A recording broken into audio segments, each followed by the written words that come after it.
Alrighty, we're live and on the air, I reckon, so with that, I'll open the meeting and Mr. Cox, if you. Let us pray. Dear Heavenly Father, we thank you for allowing us to gather today. We thank you for your creation and your beauty.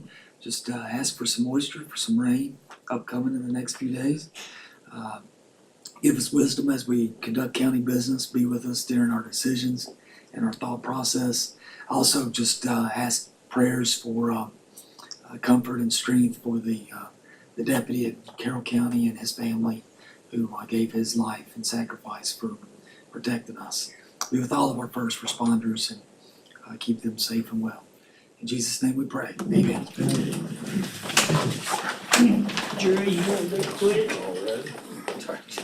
I pledge allegiance to the flag of the United States of America and to the republic for which it stands, one nation, under God, indivisible, with liberty and justice for all.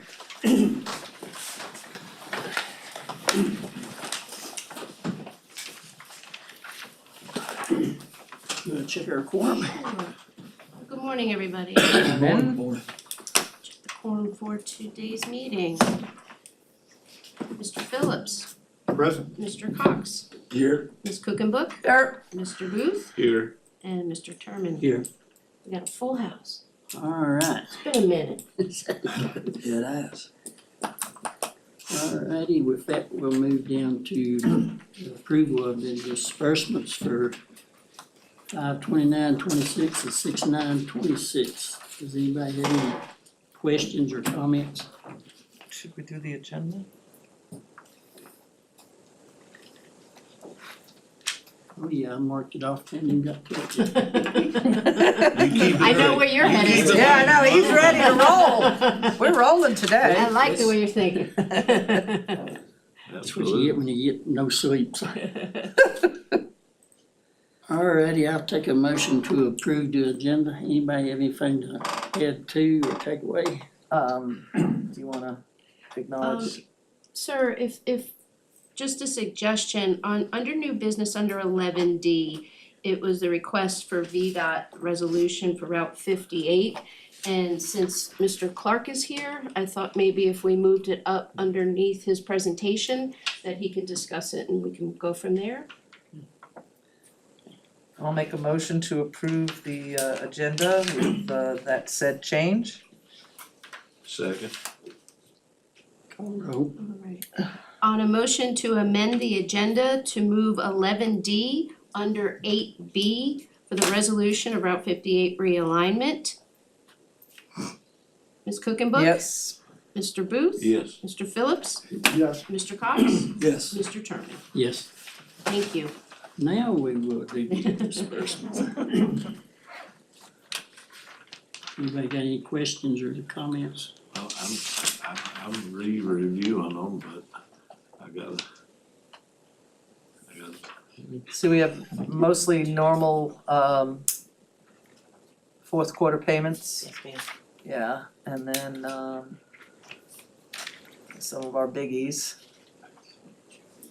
With our radio tower project coming to fruition That's and correct. completion. It's the second set of payments Alright. That's per great. the contract. Yeah. That's And right, milestone too. and is the Falconer, will that be the final? Do we You know what, I think? would have to get with Tabitha and Ladina. I'm not sure that one is the final, but I think they're close. Okay, Small one. Yeah, that's what I assumed. There'll be a small one left. Right, Ladina just okay. noted. Anybody else got any comments or questions? I'll take a motion to approve. second. Alright, on the motion to approve the disbursements of 5/29/26, is that correct, Mr. Cox, for both of them? Yes, ma'am. Okay, and 6/9/26, Mr. Cox, Yes. Ms. Cookenbook, Yes, sorry. Yes. Mr. Booth? Yes, it's inside, don't. Okay, Mr. Phillips? Yes. And Mr. Turbin. Yes. Had a malfunction on my pen, excuse me. Now we have approval of the minutes for May the 26th. And I take it that's for the public hearing and the regular. No, we believe we did the public hearing already. We already did the public Yeah, hearing the public hearings Yeah, already, we were. we already put it in. at the last meeting. Oh, okay.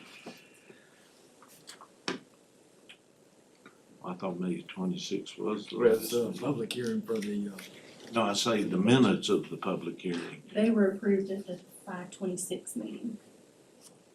Okay. I think he's referring to the public hearing on 5/26.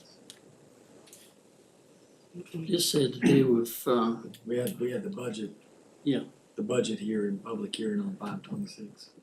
We had the public hearing on the 11th, right, That was the tax. That was. as taxes? Yeah, and then the budget, we had no one was here, but It's in our minutes. this Yeah. I this think was it's the, included in Yeah, the. it's- That's what I was at, I Yeah. just Oh, wanted to right. make Okay, my sure apologies, yes. that it's both of them, the Yes. Yes. regular Yeah. meeting and Yes. the public. Yes, 'cause it was One set of minutes for combined. both meetings. Okay. Yes, Sorry. yeah, that's exactly. I thought you meant it separately, I was like, what? That No, was, I was yeah, just- no, you are, Yeah. I went off rail, not you. Well, that's all yeah, they're included. It's a nice You're- ride, though. You're allowed, It's a nice They are ride. included together. yeah, that's I what, went on yeah. vacation the next day, so I don't really remember. Sorry about that. Well, I just wanted to make sure that both, Yes, sir. and they don't need to be done separately. Mm-mm. Mr. Chair, I'll make a motion to approve the minutes for Thank you. May 26th. I'll second that. Motion second, call roll. Alright, on the motion and clarity on the minutes for 5/26/26. Mr. Phillips, Yes. Mr. Cox, Yes. Mr. Booth, I abstained because I was not present. Ms. Cookenbook, Yes, and Mr. Terman. Yes. Dr. Cromer. Good We morning. usually Good have morning. 6 minutes Didn't of know what yours, that but we'll was. make it up if you It's want good. to. It's good. So it is summer for us, but that in our office just means it's really work time. We're extremely busy, already preparing for next year. We had our regular June meeting last night. No special recognitions yet, but we got a load of them coming in a couple months with our boys and girls track teams and then our tennis team who is playing for a state title on Thursday. first ever. Yes, very exciting. But we did highlight for the board our securely content filter. So we have several packages with a company called Securely. So it's constantly reading and monitoring everything our students are doing on their Chromebooks, even when they're at home. And so we have obviously certain categories of sites blocked, but it also scans documents, slideshows, spreadsheets that they're working on. So if they mention anything that is alarming, such as like self-harm or needing some sort of assistance, it flags it and sends an email.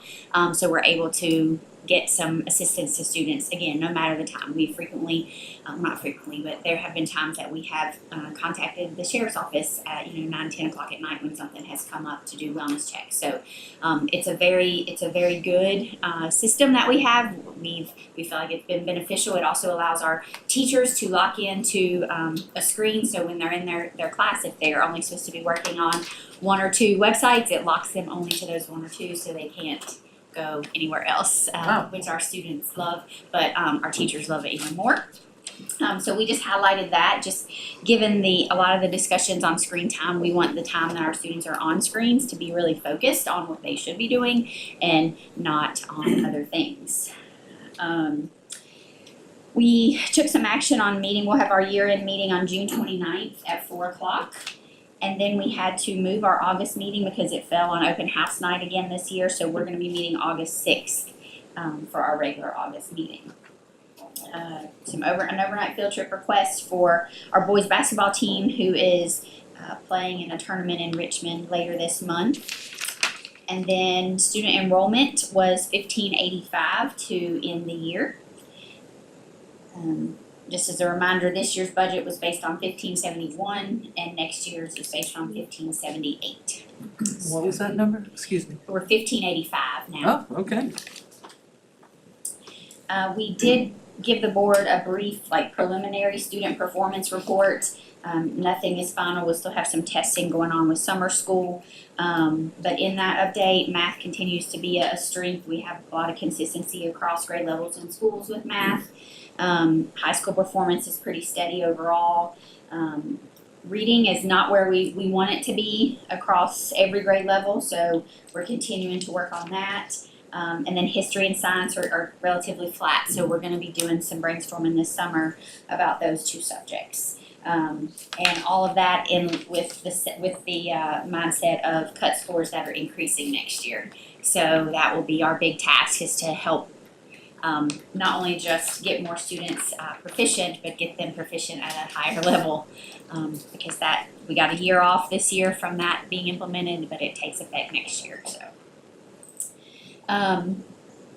Just an overview of all the things we have going on this summer.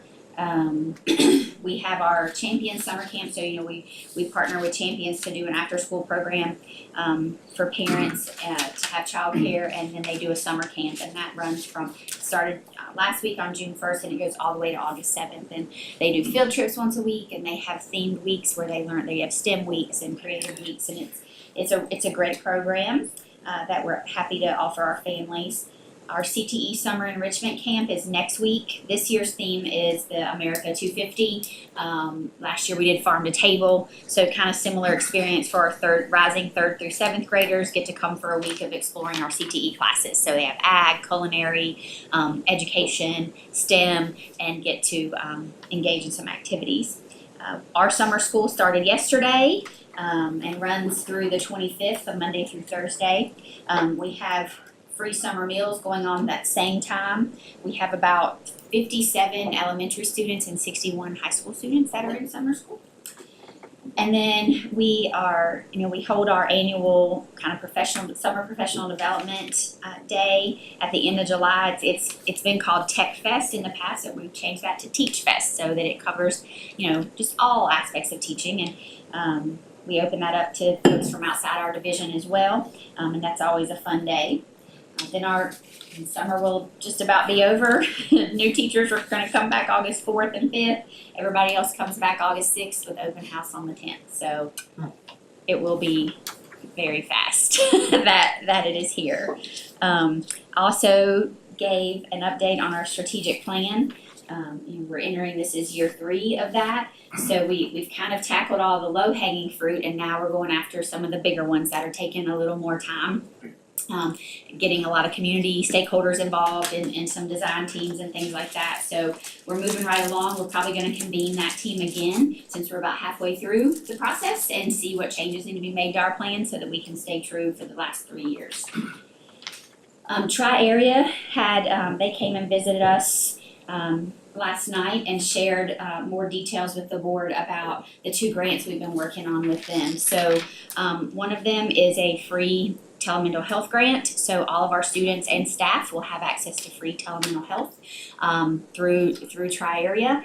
And then the other grant is to go ahead and start our school-based health clinic. So the grant pays for the renovation of the space there at Floyd Elementary's annex, and it will be staffed by a nurse practitioner, a nurse, and a behavioral health person for mental health appointments in person as well. And so all of our staff and students will be able to use that facility. Our nurses, even at our outlying schools, have telehealth devices, really advanced telehealth devices. So, for example, if a child at check goes to the nurse and they have a fever and they need to go home, when the nurse calls the home, they say, oh, your child has a fever. Normally that's the end of it. They get sent home. Parents may or may not take them to the doctor right away, may see if you don't want to go to the doctor and it be a virus and you get nothing and have to go back home. So they will say, would you like your child to see Tri-Area? And if the parent says yes, they schedule an appointment. They can schedule an appointment when the parent can get there to take them. They can send the student over. They can do it for the parent to pick them up and take them to the clinic at Floyd E. Or they can say, we can schedule a telehealth appointment here. So the nurse at check can, and bless you, interact with, perfect timing on the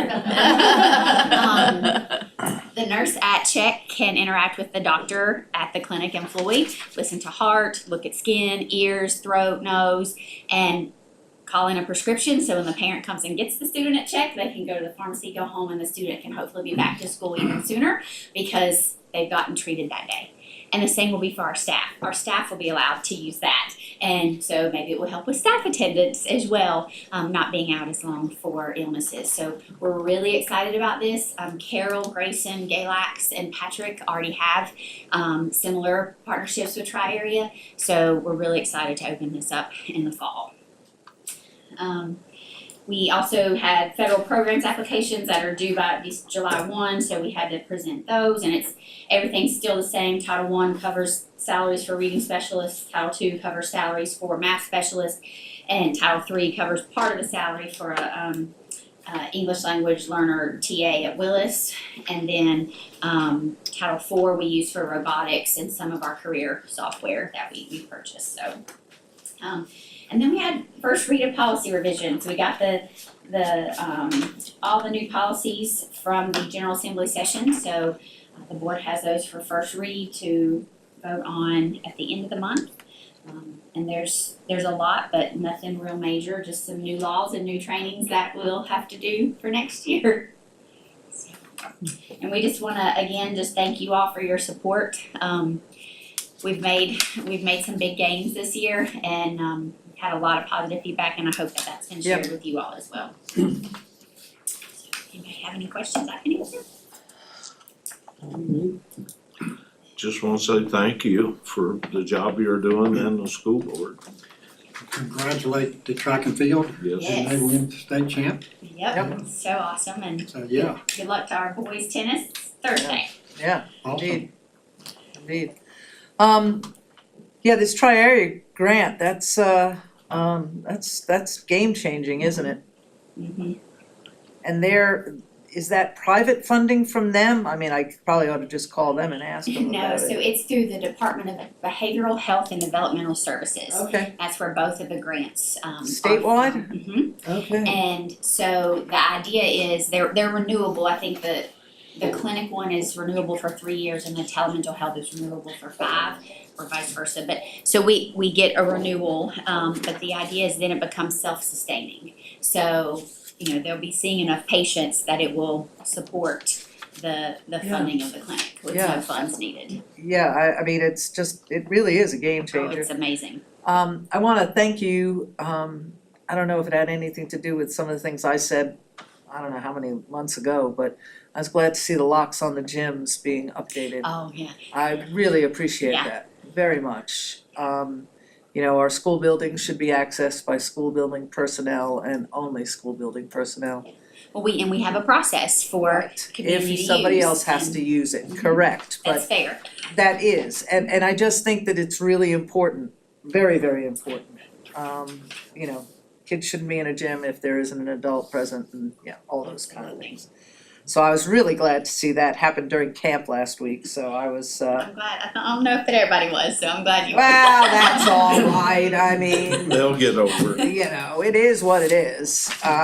But it's security and it's for the safety of everyone that uses our facilities in the county schools, so I was very happy to see that. Otherwise, great work. I had many folks come up to me during camp and personnel and parents even that came up and said something and so there's nothing more important we can do than to help the future of this county, so I feel really good about it and just glad everybody else does too. There were lots of smiles. Yes, and us working together, like that's. Yeah, exactly. We're all working together. I think he's got one thing and I You were got a question. mentioning on this, the mental health part. Now, is that through providers within Tri-Area or is that local agencies? It's through them. They hire licensed counselors to handle that load. Oh yeah, I got one more thing too. I rubbed off. Yeah. Well, sitting next to you all these years. I did hear at our New River Valley Regional Commission meeting that, remember how we weren't able to get involved in the labs with that? The GoTech? Yeah. Yes, Something may be opening up, right? we have applied, Good. we have got a teacher ready, we're waiting for the official word. Excellent, yeah, so if everybody remembers, that was that big GoTech with the labs in the school, and Yeah.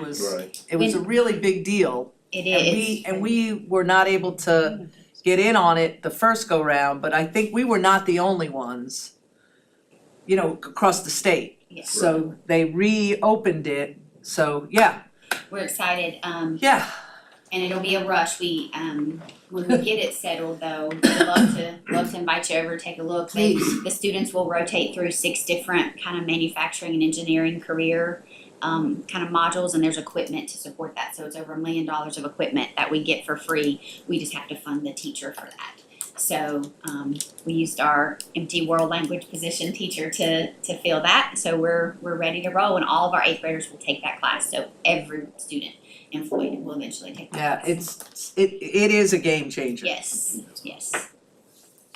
I got a question and I should know it without. You're good. I was talking to a gentleman the other day, he's in heating and air. Mhm.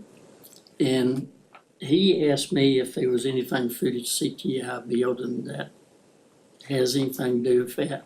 They learn a little bit in building trades, but no, we don't have a dedicated HVAC program. We have New River offers classes, and we've had students who have started enrolling there and done, like half a day with us, and then took classes at New River. Well, he said he had 3 sons, and one of them interested in following his footsteps.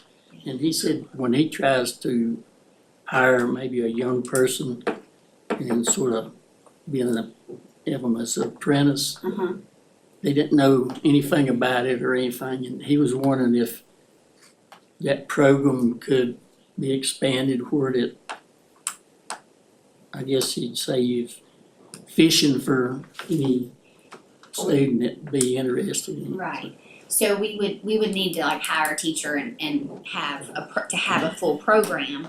But if he's willing, he could tell him to reach out to me. We could always work out some kind of internship or apprenticeship, because we're looking at expanding our internship opportunities and get kids starting to be interested in it, and then we could funnel them. We're also talking with New River about some like HVAC, some of the machining, instrumentation courses that we're already taking a bus over to Dublin for our governor's school. Could we send some students over for some of those programs earlier? So we're in talks with New River on that.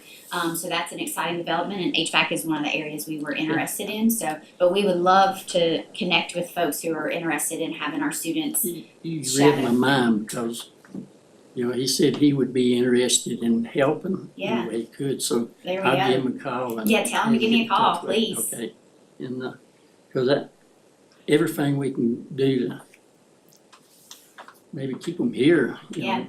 because as far as I know, him and just a couple of others are the only one in the county that Mhm. does it. And I mean, he's slammed, They're- he's covered up. And they make very, very good money. Oh, Yep. yeah. It's a great career. It is. Put that out there, maybe. Yeah.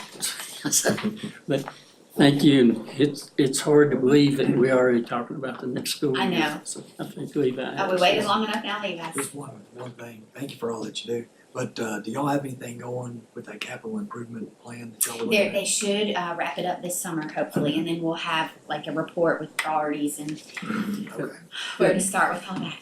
all right. Yeah. Yeah, no, thank you, enjoy the summer. Yeah. All 2 weeks of it. Thank you. Yeah, that's about what it Yeah, is, about 2 2 weeks. weeks. It feels like it, yes. Have a good rest of your day. All right, thank you. Yeah, you too. Mr. Clark? Next victim? Yeah, but he always comes Good with good morning. news, Good morning. so. Yeah, Morning. Generally, yes, it's not enough of it, that's all. Kind of update on the maintenance activities we've been working on this past month as we get close to the end of our fiscal year, which is when our budget ends off. But it's also when our budget starts over again also. So, try not to spend it all in the month of July, so we gotta make it last to the end of the year. But anyway, spent a lot of the time just working on the gravel roads, hauling stone, machining on gravel roads. I had a list of about 24 that we did on them all. And then also patching, especially ahead of the scheduled work, so we did do some patching on Bethlehem Church, 221 on both ends. Also patched some on Elm Ridge, Horse Ridge, Indian Valley Post Office, a couple others in this area. We had some pipe washouts up in the kind of northwest area of the county on Sumter and Higgs. Sumter remains closed right now. Sumter is open. Higgs is closed, and we'll finish that up at the end of the week. Then we're gonna have to move back to get Sumter again. Some heavy patching on Penn Road, which was in pretty rough shape.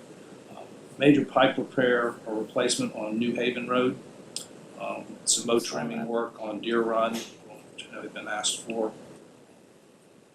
And worked on some, using some of the safety money to repair some sidewalk in town.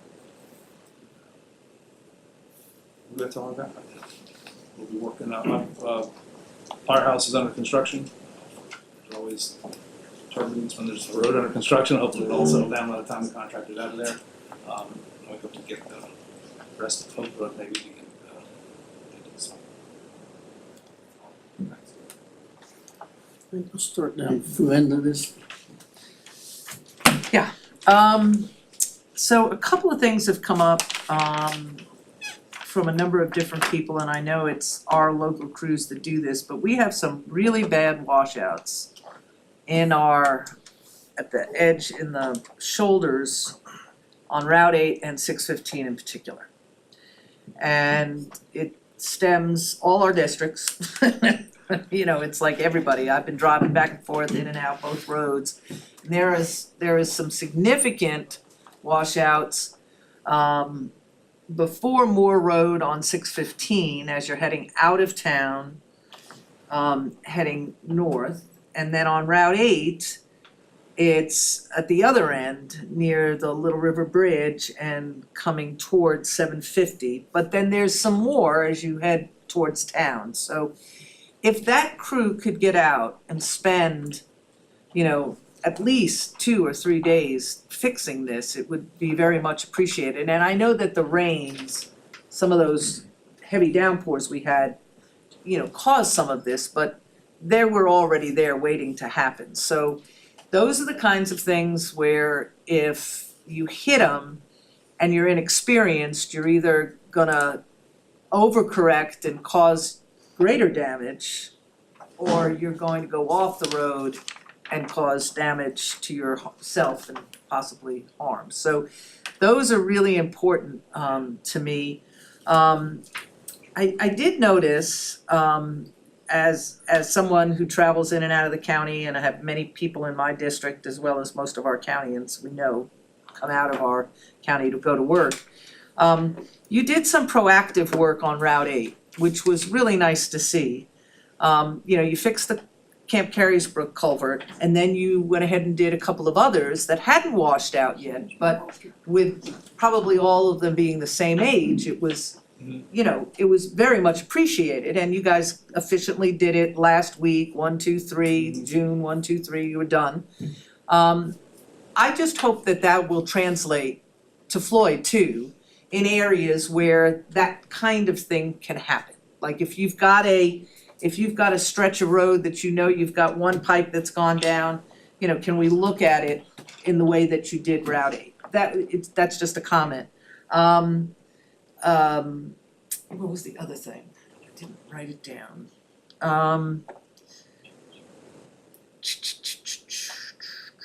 Kennedy School Road, have you gotten to that one yet? Where there's that culvert and that hole and it was washing out? I know the whole, I don't know if it. Okay, so that is, as we've had this rain and this next rain coming, I really appreciate that. And the road as a whole needs some patching. And also that seam that I was telling you about at, or the joint at White Oak Grove Road and Laurel Ridge Mill Road, 602 at Brush Creek, the bridge that goes over Brush Creek. It was just a little bit. And now it's gotten bigger and bigger, and this morning I came that way, cause I had to put some trash in the dumpster. And now it looks like the whole, I mean, I can actually see like the joint and the metal. Now, I didn't stop my car and get out and examine, but that just can't be good. Right. The deck itself is in good shape, but it's that seam right there that makes me nervous.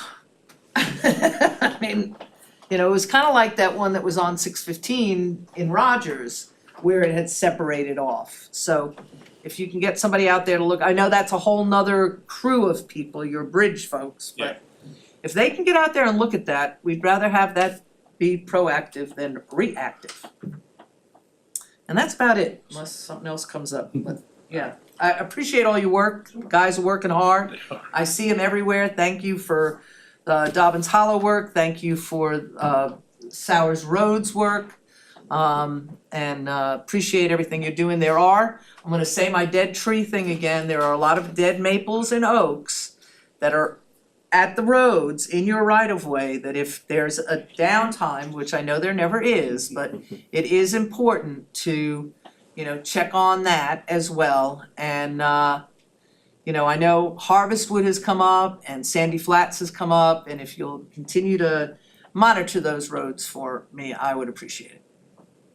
Get them gravelled and, you know, whatever else we can do. Thank you, David, thank the crews too. Thank you for the work on Peon Road. It's been needed, and I rode down there and talked to them. They're working on that curve as we speak, so that'd be great. Or on this side of the bridge, so that'll make a lot of people down that little road happy. You know, and I agree with Linda on the shoulders on Route 8 and others, but I think we're gonna continue to have those problems. I've seen in Roanoke where their worst problem areas, the next time they paved that road, they just paved it, and they made a little swell. They just paved it over to the guardrail, if there was guardrail there. That may be something we need to look at, because you know as well as I do, there's no telling how much has been spent through the years fixing shoulders on some of these. So maybe if we do something like that with a little riprap, just food for thought. And just so you know, I did have a discussion with Mr. King on behalf of the PSA. 221, if you travel it down here, PSA is now paved 12 feet on each side of that, where they had to cut that 2-foot ditch across to replace a line on 221. And that cost our PSA a little over $30,000 to comply. Yeah. But the question is, I crossed in recent trips to the hospitals and stuff, I crossed places in Roanoke County where utilities and others had dug 2 foot, that's all they did, they just patched to 2 feet. You drove across some coming this morning over here on this side of Reiner that the telephone company did that are just 2 feet. And it's not that we don't wanna do the PSA and do our part, but for our little small PSA, that's a big expense to have to do that. I understand somebody's took over, I didn't realize he had been moved to Richmond, but somebody else has took over, but anyway. If there's anything we can do, and I've also seen several places where VDOT has put a culvert in, changed the culvert, and they've just paved the 2 foot and not done the 12 feet. Now, there may be reasons for that, maybe they're waiting on settlement, I don't know, but, our PSA was told that they had to do 12 feet on each side, and they did it. Yep. And, but at $30,000 for that much asphalt, it's hard for our PSA. Could you look into that and see if there are variances or why some localities are having to do it and some are not? You know, I don't know, but we don't mind doing our fair share, but we shouldn't have to do more than anybody else is required. And even the VDOT contractors. You remember, you fixed that mess on Beaver Creek 705 when they changed that culvert. And they did do it, but it was a mess, but your crew made it a whole lot better than it was. It'll still have to be addressed if that road's resurfaced, but, it's a whole lot better than it was, but maybe if you could look into some of that and see, Fox Street and Penn Avenue, that's where that corner meets, that ditch. They dug it out with a shovel there, and the ones that did it, you and I talked about that a little bit. The one that did it said they was gonna come back and put a proper ditch in, and they never did. Also, the homeowner was wondering if the driveway right across from them, the water shoots down it's not even going into that drop in. Is there any way we could put a grate? Because there's a lot of the water problems coming out of that driveway and coming right straight across the road because of the pitch of the road. And I don't know that you can do much about the pitch of the road even in the future. But if we could you look into the possibility of putting a grate in front of that driveway that catches the water and puts it into that drop inlet?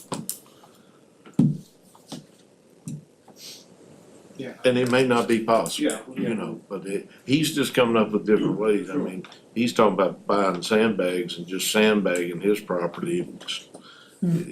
He's, especially when we get these hard rains, he's just getting flooded out. He's got sump pumps in his basement, all kind of problems. And if there's anything we can do on our side, the ditch may take care of most of it to keep it on that side. But if we could, I know if we could get a drain, because I stopped and looked at it, where that driveway comes into the asphalt. Well, the asphalt's about that much higher than the drain, but it doesn't slope into it. It's kind of comes across it. The last little bit's got just a little dip in it, but the rest of it just shoots on down the road and across on it. But if we could look into that, I think he would appreciate it. And that's been going on for quite some time. Well, really ever since they put the sidewalk in. So if there's anything we can do, it would be appreciated, I know, by him and me. Just want to thank you for everything else you're doing. Like she said, the guys out there busting butt, I see them all the time, and they're doing what they can. Yeah. So, thank you, and that was all I had, sir. I appreciate the work that they did out on Deer Run, so thank you for that, and mowing and trimming. Do we have any updates, maybe from what I've talked about recently, any pavement from maybe King Store Road to Roanoke County line on 221? I don't know the schedule for paving is, we've been doing a lot of, since we're done with Penn, we're getting patches on that part. Yeah. I know we did schedule for an overlay from the county line to about Bear Ridge, I'm not sure the time. Okay. Do you think that's this year? I don't know, that's what I can't. Okay. We're We've been keeping our talking- fingers crossed. We've been talking about it, but we talk about schedules that are like this year, next year, and the year after. I can't remember which one it's on. Yeah, that's probably gonna be a sore spot in my district until it gets done, but, do you think Connor Road would ever have an opportunity to be overlaid again? I don't know. That one's got pretty rough. I don't think, do we have this, I don't see it on our current schedule, Okay. but Yeah, if it needs some patching, it's the time to do it. So I get quite a few complaints on that. And then this is just, I'm just sort of curious on this. I ride around a lot of different other counties, and specifically Carroll County, I'll notice, they sort of, a lot of the roads up there sort of have the patching with the loose gravel and the tar and so forth, and then I see more in Floyd where it's more of the, it sort of almost looks like it just took a gallon, a bunch of asphalt and just dumped it out and smoothed back over it or something. Like what makes the difference? To me, what I see in Carroll County with, it sort of looks like a Band-Aid put on it, seems like it does better. Mhm. But what makes the difference of what they choose to do? We've done both of those, and it's just a lot more handwork to do the skin patching. Yeah. Is what that other one is Okay. called. It's like And that. it gets whipped off a lot.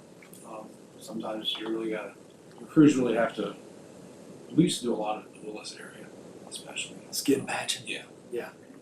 Yeah, I remember always seeing that, and now I just don't feel like I ever see that anymore. And it's like on Wilson Cemetery, those guys, and I appreciate the work they do, but they've came back down and just poured asphalt in the same potholes over and over, and then they're just always coming back apart. I just like, maybe that skin patch, would that maybe help it or do better? That's something to try that. So,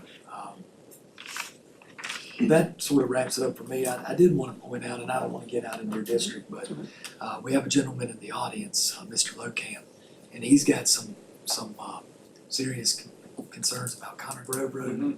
And I feel like he's probably gonna go on record, speak to us in public comment. Mhm. But would you mind to I stick can around say, just for a listen, few take minutes? some notes on these concerns.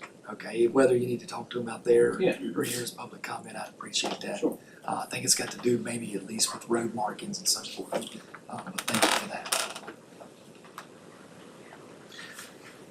Mr. Clark, first of all, I want to thank you for May the 26th, that big storm we had back in Indian Valley. As you said there before, it took out Sumter Road down there. I think there was 3 culverts going across there and it washed the road out completely. Also Higgs Road, they're still working on it. Y'all got out there and you responded and you took care of it. And the people of Indian Valley, thank you 100% for getting that opened back up. I think y'all did it in just a couple days? Yeah. Yeah, that was Uh, a temporary one, we'll have to come back yeah, and fix that. you're gonna come back later and put a Probably next week. on Sunday. 72-inch culvert. Yeah. Yeah. Also, the other roads that got washed out there, I had messaged the superintendent at Camp 5 about those, and they got out there on them, and the bad spots, they spot graded, so to speak, and took care of all those, and we appreciate that. With that said, I've got some roads that people's complained about here about grading, and also some potholes. Ferny Creek.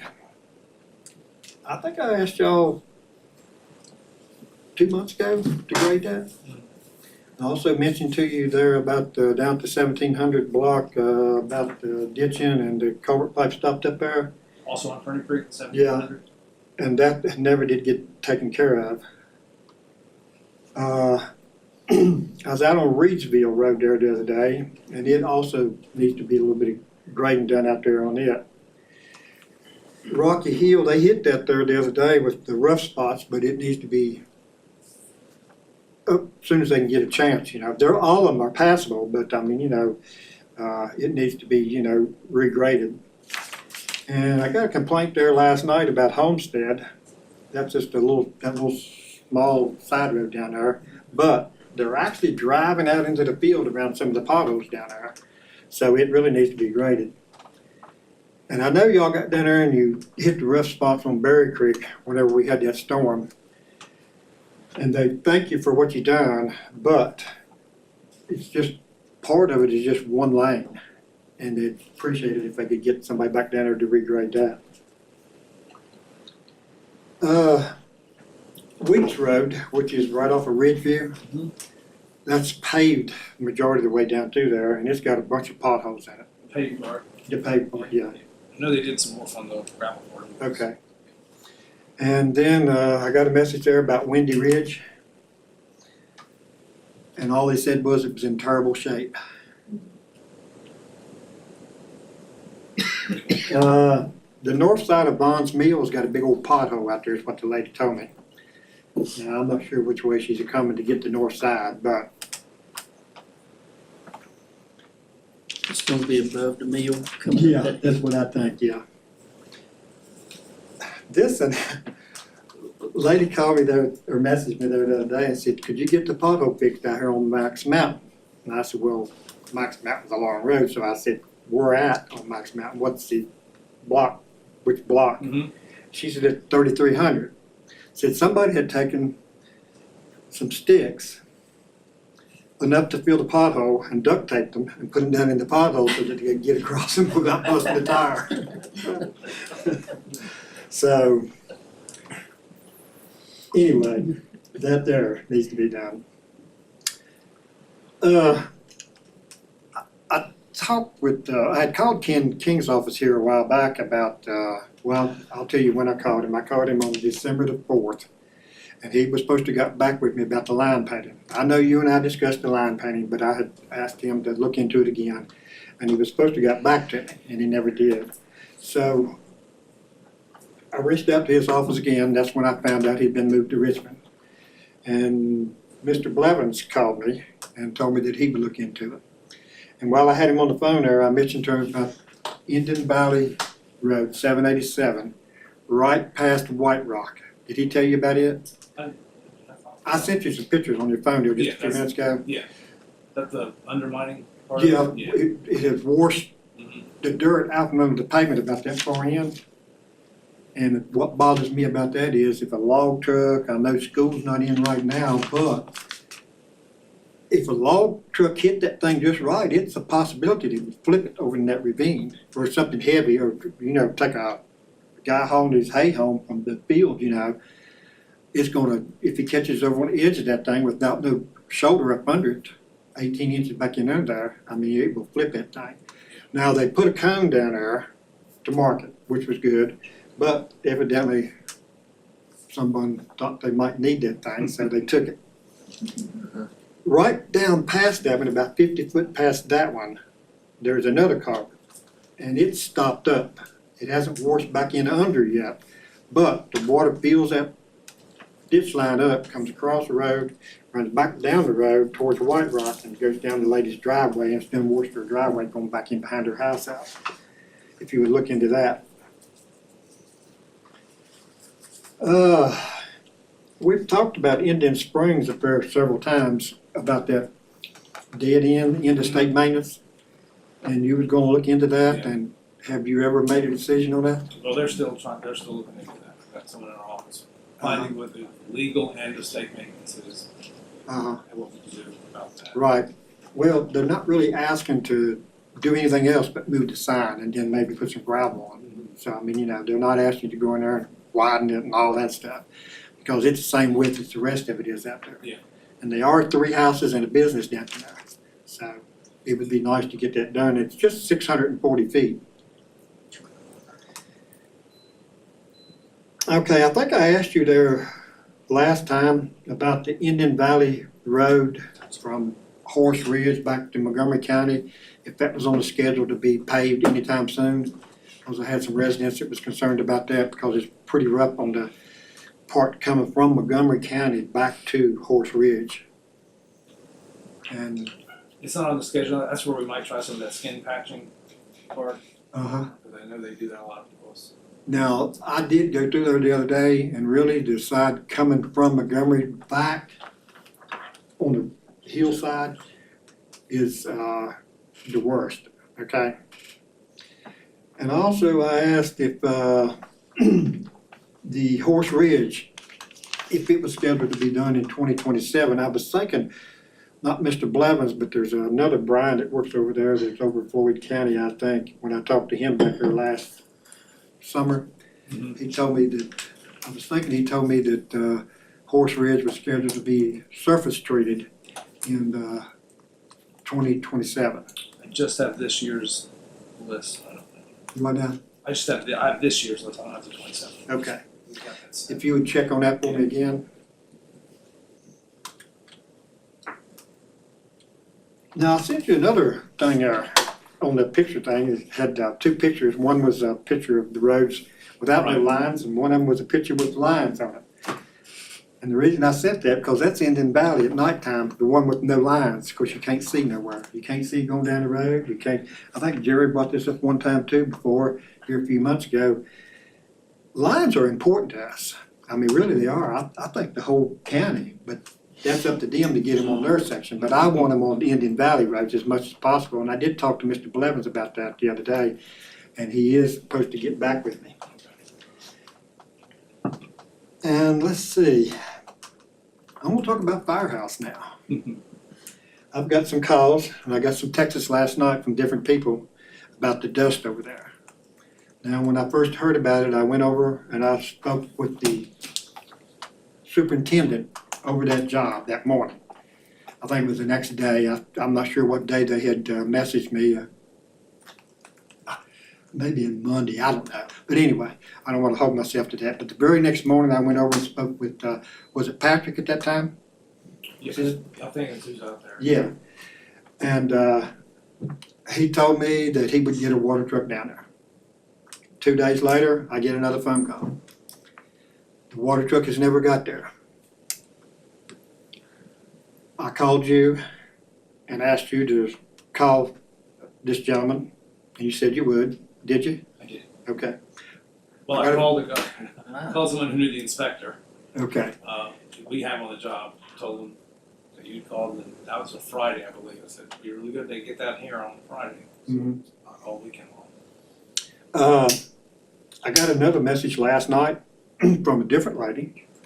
She told me that the water truck has never got there. If they're not gonna bring a water truck out there for these people to keep that dust down, then I'm gonna ask you to shut them down till they do. That's what needs to be done. I mean, you know, there's no sense in all them people down there have to put up with all that dust when they know they're supposed to have that out there. Yeah, it's a pay item on the contract, so yeah, they should be doing it. Do I now? It's a pay item on the contract, so they should be doing it. That's right, they should be doing it. So if they don't wanna do it, I mean, you know, ask them to shut it down till they get it there. Cause I don't think it's fair on the residents of Firehouse to have to put up with all that dust. Guess you could go over to Hope Road. I mean, I got the floor right now. Yeah, you do, huh? It's Let me not ask you this, are there any Joe. grant money out there for these roads that we can look at or try to get into? Or maybe we can call Mr. Griffin or Congressman or some of them to see if we can get some extra funds here? Because our roads here in Floyd County are, I swear, all to pieces. It's probably not for maintenance type of stuff. I know we have a meeting with our district people, with county staff, a couple times a year, but that's mostly for project type of things, you know, sidewalks or not for general maintenance. Right. I'm gonna bring up something here that I think Levi addressed here just a few minutes ago. I've been to Montgomery County, I go to Carroll County, I recently went down to Salem, I went to the nursing home to see someone I knew down there. And when you cross the county line, when I went down to Roanoke County, going down Benton Mountain, they had brought a milling machine in there and milled this out, repaved that thing just as slick as it can be. You go over to Montgomery County on 787, cross the bridge, and they come in there with the milling machine and they milled that out down through there and they passed it. Nice. Now there is a few little spots down there that they passed, which is still fairly smooth.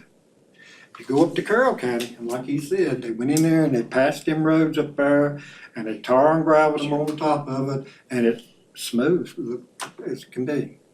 Now, I went down to Mount Airy with my neighbor. They had switched from the stock pen over here at Christiansburg to Mount Airy. And so we went down there to see what cattle was bringing on. On the way back, he wanted to run by out this dirt road up at Dougsboro to see where this guy lived. And when I started out through there, I got to noticing the road. On all the hardtop that I was on, I never seen one pothole. So it turned into a gravel road. And I'm watching the gravel road, and I thought, man, they grade their roads up here because they ain't no potholes. So we get on 58, and it goes down a little ways, and it turns back on another road. It comes out down on Dougsboro Road. And no potholes at all. And then he turns down this little pig path, and I call it a pig path because it's one lane road. And all the way through that thing, I did not see one pothole. But here in Floyd County, I mean, our roads is patched to death. And like Levi said, I mean, you know, they come in here and they take that dump truck and they spread that stuff out, and then they take a motor grader, and a lot of times they leave the tracks of the motor grader in the pavement. And I mean, you know, that's not good. I mean, you know, we pay the same taxes on the basis, on the tax rate as the other people in the other counties do. I know we don't get as much funding, but we should be treated the same as they do in the other counties. Our roads deserve to be just as smooth as them others. And I noticed there last year when y'all did Easy Drive, y'all come in there and tar and gravel that thing. I thought, man, this is gonna be all right. When I started up through there, all the roughness was still in the road. You know what I'm saying? I mean, you know, they just tarred over one thing over top of it and everything else was still in there. So I'm just asking why, maybe you can explain to me why our roads are treated different in Floyd County than they are in the surrounding counties. I don't think they're treated any different. We spend every nickel we get in maintenance. Well, I mean, I have not been into any of the other counties where y'all have taken a dump truck full of pavement, dumped it out and spread it with the motor grader. Motor grader patching is done, I think, just most all the counties. We can stop doing it. If you like, and just do nothing but skin patching. But you probably will get less Done. miles done, I guess. Mhm. Use that word. But it makes all the roads rough. I mean, you know, if it was done to where it was smooth down through there, I mean, you know, it would be different. Or we can use a paver, which we're also limited to. That's all I have, but I do appreciate everything that y'all do for us. I don't have much. One thing about these potholes on these secondaries, when you machine the roads, I can use mine for an example. I mean, it was eat up the potholes. It was machined good for about a week, and they come back. I mean, it's just nature of the It's beast. the nature of maintenance, that's why I Yeah. call it maintenance. But I had a lady from Toy Creek. That's off of Shearer Road, goes over to 58. I rarely ever get any complaints from that area, so I pay attention when they call me. Well, I pay attention to everybody, but you know, I perk up Yeah. when they call in, because I know they got a bad problem. But she said on Toy Creek, there's one huge pothole. It's just growed over the winter. And when you try to miss it, then you got two smaller ones, so, you know, and she was wondering if maybe that big one could be filled in. She said you about lose your whole car when you go through here. And that road's paved and it's in real good condition, but it's like every other road, I reckon it's got a bottom that falls out every so often. Like that bridge above my house or where y'all put in, I don't know what happened, that thing about 2 weeks ago. You can ask Ms. Talbot, I mean, it's just a hole like that, just like the bottom fell out of it. So I was gonna call, and get something done to it, but, I seen the VDOT trucks that could inspect the roads. Just happened, they come up through, so they put a, cone there for them, but they came back and fixed that a couple days later, and I've been watching it, it's holding, so I don't know what happened, but it was spooky, you know, because you couldn't see it till you done got on top of it. But also on Conner Grove Road, I asked you a while back if you could check, see if you could put signs on each end, not recommended for large trucks. Because I've been watching and I've talked to some people on there, and usually any big tractor trailers comes through there is probably somebody following their GPS. Yeah, that's what they do, yeah. Yeah, and them curves, especially down about Buffalo Mountain, not Buffalo Mountain Road, but Daddy Rabbits coming towards Wells, you got them sharp curves. I don't see how they go up through there.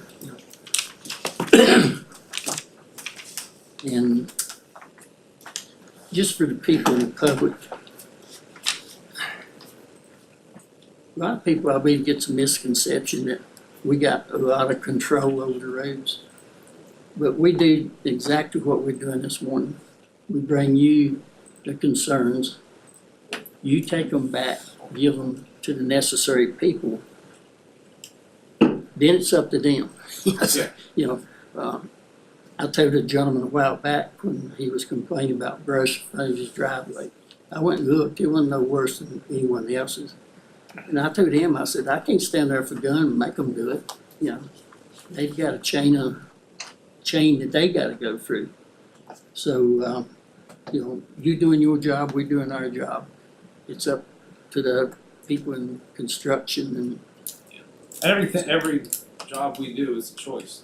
right, You choose to do one thing, means you're choosing not to do right, any yeah. number of things.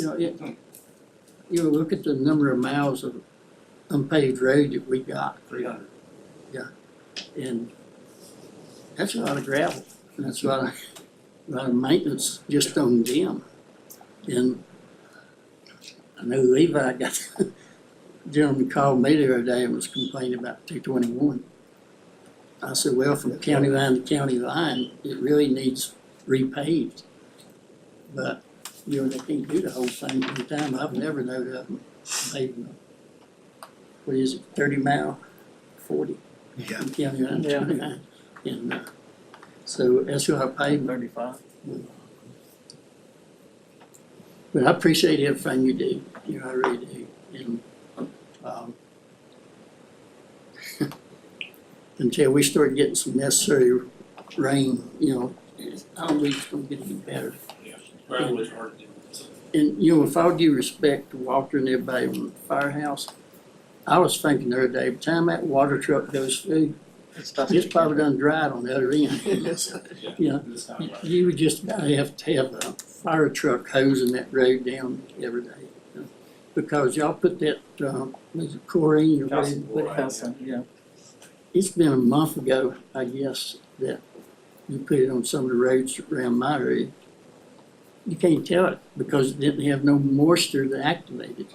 And so it just sunk in, so when it rains with, It's designed to draw whatever moisture there is in, but there's no But when moisture. there's not, yeah. it's gotta have moisture before it Yeah. can work, you know. And, but anyway, we appreciate everything you do, and I think. I have one more too. I just got one follow-up there, you know, I was, back when I did law enforcement, we used to break traffic crashes down into 3 segments, where you got the human component, the mechanical component, and the environmental component. And we, you know, obviously most of the time that's always human component is what we would see. We were very rarely seen as a lot of the environmental component. But I really do feel like that some of these traffic crashes around the county could start being related more to environmental. And you know, just to echo the points made, I don't know what we need to do, but I think we need to do something. I was coming down Little Mountain there at 221 past Allen Ridge a week or two ago, and I got a Dodge 3500 and I had a cattle trailer. And my son calls it death wobble. I don't know if that's the name of it or not, but I came down through there and I hit a pothole in that truck. I was probably going 55 to 60, but I hit that pothole and that front of that truck got in that death wobble, and I just vibrated left and right until the way to come out of that, you gotta let off the gas. And a tractor trailer was coming head on. So I let off the gas, get that thing back under control, but you know, my Mountain Dew and the cup holder, it's went flying everywhere. But I am really, I try to take it easy on some of this stuff, but especially the 221 corridor, I am very, very concerned about that.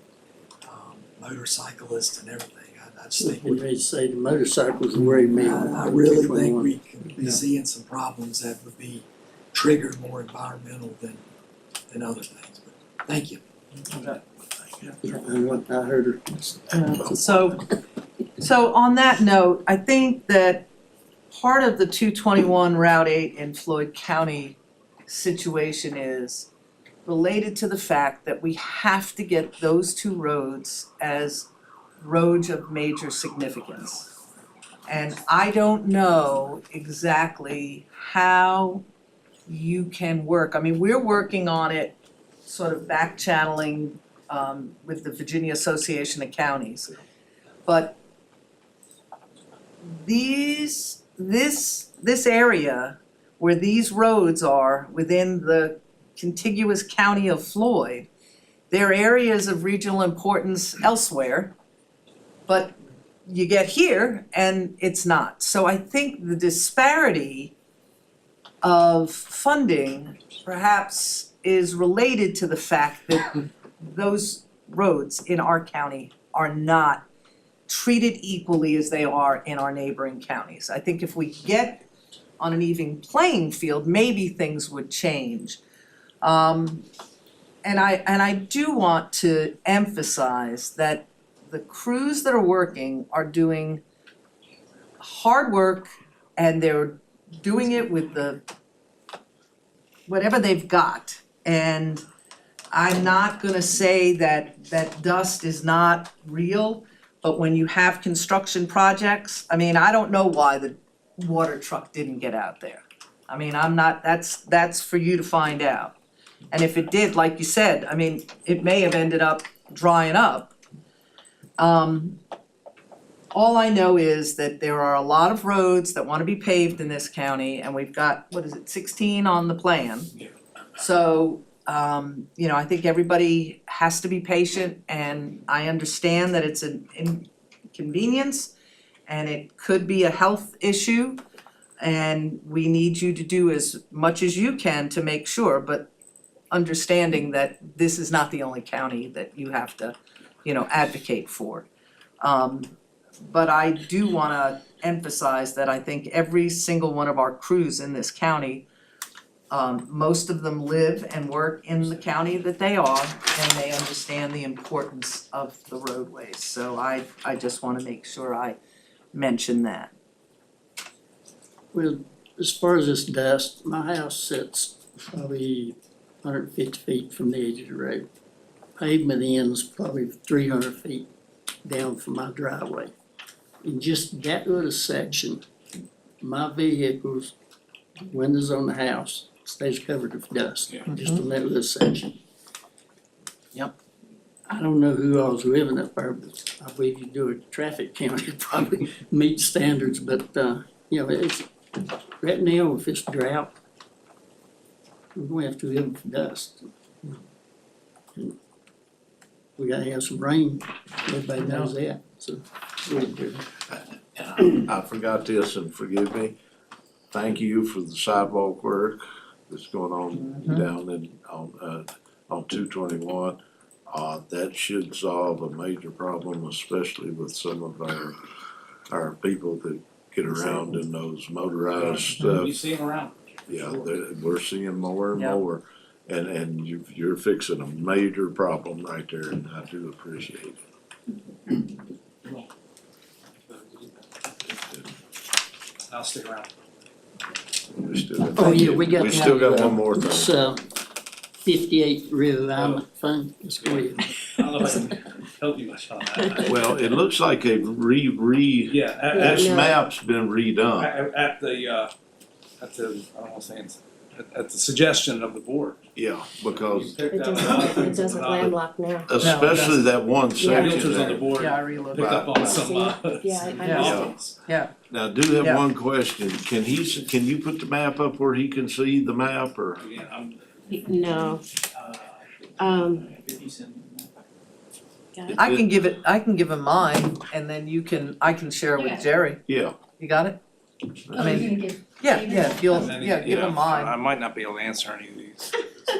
well, I know, but, well, this is, now, if you look at, where, on the left-hand side of the screen, D and E, I take it that's Jolly's establishment. It looks like that the part of that's gonna be abandoned, but and maybe this is not 100% accurate, but it looks like that abandonment goes into about the center of his entranceway. I'm guessing that if you see there, E, D and E, I see D and E, and the yellow segment is a new location to be added. so that section will be added. Yellow to provide, to make sure But to everyone the has left access. will be abandoned, so that's fine. From D to F, that was one of our major concerns, that's to be transferred to secondary, and the yellow part will be secondary. Yes. Alright, if you follow that blue on up, you get to I. The best I can recall from I to K through J, I don't remember there being any lots in there, so that's no longer a problem. Can you answer me what the black part is from K to the right of the screen is? What's it, cause there is definitely a driveway into that. I think that's just the end of the segment. I think the black segment is just current, Well, just need to not make, to be done anything with. okay, so then those people will still have access. Yes.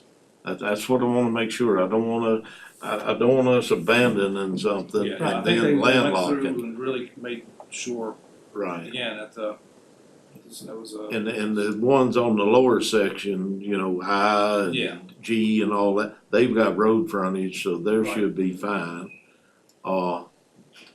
Is there a change to that 747 there, or, Yeah, that looks like, so they was a Y off of it or something? I think it's got, see, that green section looks like it's to be abandoned because it's not needed, because it comes Right. up just under L and the .06. Yeah, the J to M. Yeah. Yeah, Mhm. but I'm guessing that may have been a Y or something there and they did away with the Y. But they've got road frontage either on the Right. main one or on 747. Right. Unless there's something screwy that I don't remember, I think he addressed all the Yep, he solved the concerns that I problems. had. Yep. No, Yep. Those are excellent suggestions. Yeah, yeah, we Yeah. appreciate it. Well, you know, Well, I mean, I know it's more road, abandonment, you wouldn't have to take care of it, putting it in secondary makes more cost. Right. But we avoid the chance of Landlocking. landlocking Yeah. somebody Yeah. and Once having you to get go the to secondary, we can court. still work with it. right, You can do with it after it's been. If I remember right, that was, Levi's concern that Mhm. somebody was gonna get land off. right. Yeah, I think all of us shared it, yeah. But, it looks like everybody's got access. Mhm. Actually, I think had this been It's presented this impressive. way to begin with, it would, I probably would have Yeah. passed. Mhm. And I know it's been a while since it was presented, but, It's been a year or And I- so. I think, Joe, it's like you said, and Jerry, echoing both of you, if they come at it from that, whenever they're dealing with anything, pretty much anywhere, but especially us, we don't like landlocking. And, you know, if they look at it from that perspective at the get-go, then, you know, not just from that civil engineering kinda, okay, point A, point B, C, D, E, F. If they think about the ramifications, maybe, you know, cause we could have passed this, you know, quite some time ago. in But- this And I state. know this is housekeeping, but yeah. Appreciate you sticking Now, around. next question. When we usually do abandonments, we have to hold a public hearing. So do we have to set a public hearing on this? It would, Seems like it would make more sense. Yes, well, it's our, yeah, I think we have I to. think everyone else answered. Well, I'm just asking. What would the difference be? Yeah, this is, It's the same. I mean, it's at the request of the Virginia Department of Transportation. But, So if you want to, action item would be to move forward with a public hearing. and proper advertisements and Correct. postings of I'll check to what's- see if it's required. Upon y'all's request. Yeah, Yeah. it may, because it's administrative, it may not, but You- I'll check. See if Yeah, there's but an a lot of exemption. changes. On this one, I don't see where that we would need one because it's just more or less an adjustment. It's But you're, s- But, I'm not sure because there's still an abandonment. yeah, right, but I So- mean, you know, Yeah, it's so small and it's not affecting that many people. You know, if it was out, I think. Is there any most of the people abandonment use of secondary? Because I don't think you have to if it's just abandonment of primary. I think VDOT can do that. The board is only required for abandonment of a Right. secondary. Cause this year, the landowners in Jolly is about the only But- ones that's gonna be using it. but A and C, I got something on my screen, it went away. A and C is a secondary abandonment, that .04. Mhm. And then the M one, part of it is the secondary abandonment. That's why I as far as the main drag, I don't think you have to, like on the 50 the red part there, I don't think you have to it. But since we're abandoning parts of secondary roads, I don't know whether that kicks in or Yeah. not. Can you check I'll on find that out. and get back to us? Yep. and I'll look into it as well. So between the What? two of, I'll look into it as well. Yeah. So between the two of us. Yeah.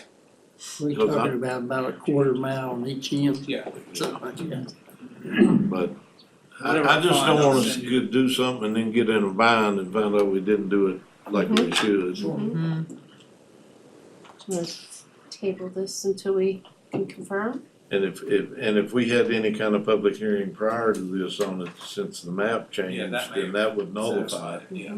That would nullify it, so. You can find out, we can sit down on the night meeting, we can. Okay, we'll table it. Yeah. Okay. Thank you for sticking around to answer questions on that. This map, what they've done here is a whole lot better than that first one. And I guess you are right, cause if I look at the other end, on the left-hand side from B going left to the corner, that's black, so whatever status that is must be staying the same then. Cause you got a black line on both corners, so We'll find out. I I'm was just right, trying, I'm sorry, I was just saying, I'm just trying to understand what I'm looking at, so. I know David's got a lot to do, and I know these two people probably, what they gonna discuss, he I needs to agree hear. with you, yeah. So Yeah. I'd like to amend the agenda to move public comment up in constitutional officers, because I don't see any constitutional officers. So moved. Second. All right, on a motion to move public comment to above number 9, above constitutional officers. Ms. Cookenbook, Yes. Mr. Booth, Yes. Mr. Cox, Yes. Mr. Phillips, Yes, and Mr. Terman. Yes. All right. It is the intent that all people attending the meeting of the board, regardless of handicap conditions, I see you, no, you done come, shall have an opportunity to participate. If any person present requires any special assistance, please let the board know in order that arrangements can be made. Speakers are limited to 4 minutes. Sharing or giving away unused time is not permitted. The board does not respond to questions or comments made by the speaker during the public comment time. And with that, I'll open the public comment.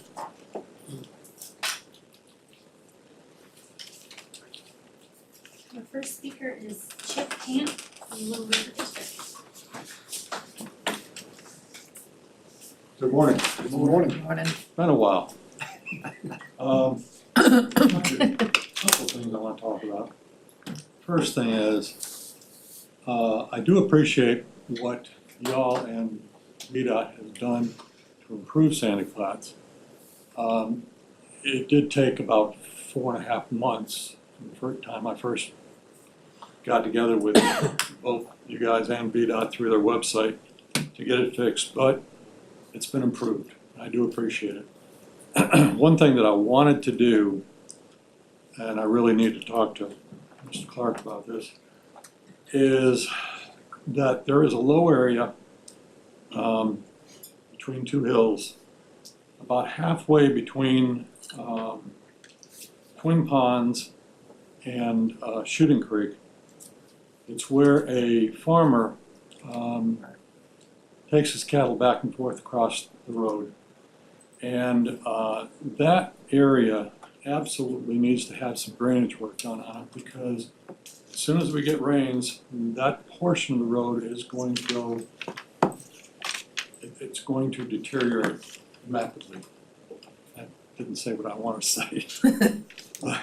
But it really is an area that needs to have drainage improvement. The other thing is that there are sections of that road that gravel has been put down, but the subgrade is exposed. I mean, it just by people driving over it. And there's rather large quartz rocks that stick up through, and anyway, it's a little ugly. It could use more work. So the second thing I want to talk about is I would like to somehow from the board get a copy of the 6-year plan. for this year. Okay. I have never, I've got last year's. I know Sandy Flats was pretty far down the list, and I wanna see if there's been any movement to make that, better, to improve the possibility of Sandy Flats becoming an improved road. Third thing is, and I'm gonna get off the subject of Sandy Flats, believe it or not. As you take the turn off of 221 onto Shooting Creek, there's an immediate blind curve that curves to the right, hill comes down. Right before that is a pretty significant pothole. And in order to avoid the pothole, you gotta swerve out more or less into the middle of the road. And with a blind curve, that ends up becoming a danger. So either you take the pothole and, ruin your suspension and possibly bust a tire, or you try and, Right. take your chances, get down the middle of the road. So I'd love to see something done with that. The last thing I have is, got my tax bill this year. And my assessment, there has been no new assessment, my assessment hasn't changed. I don't think, and I didn't look at this, but That's your 4 minutes. that's 4 minutes. I'm sorry. Anyway, my taxes went up, but I can't understand why. They didn't go up a lot, but they did go up. Thank you very much. Thank you for coming. Thanks. Next speaker is Joseph Locamp. Good morning. Morning. I'm glad you're talking about potholes and washouts. That's an ongoing event here in Floyd County, so that's good.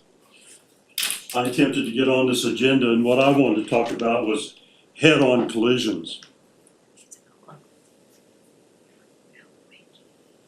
I received a phone call from Miss Cheeto.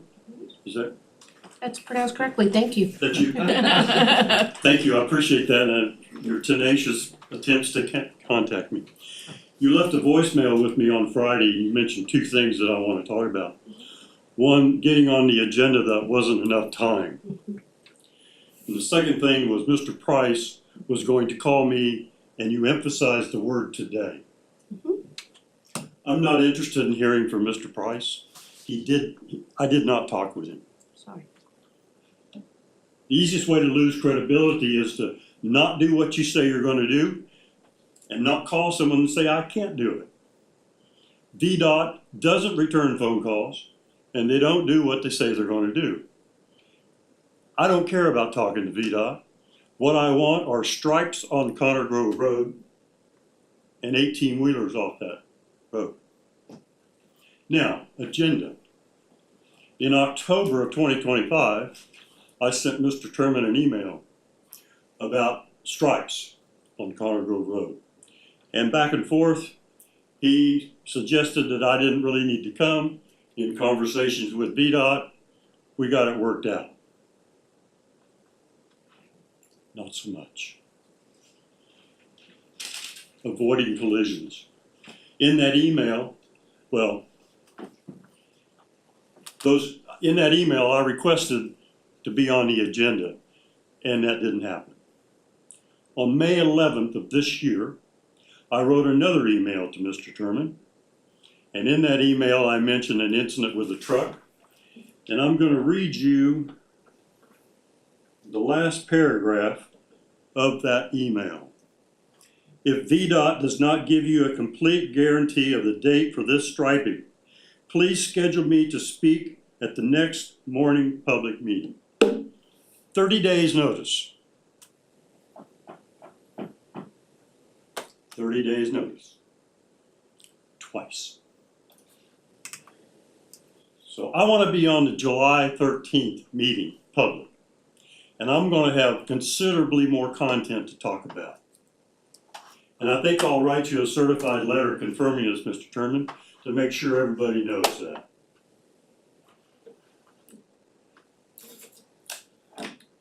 Dangerous. Someone's gonna get hurt. VDOT's liable, and you're putting Floyd County in liability. Thank you. Thank you for coming. That's all our speakers.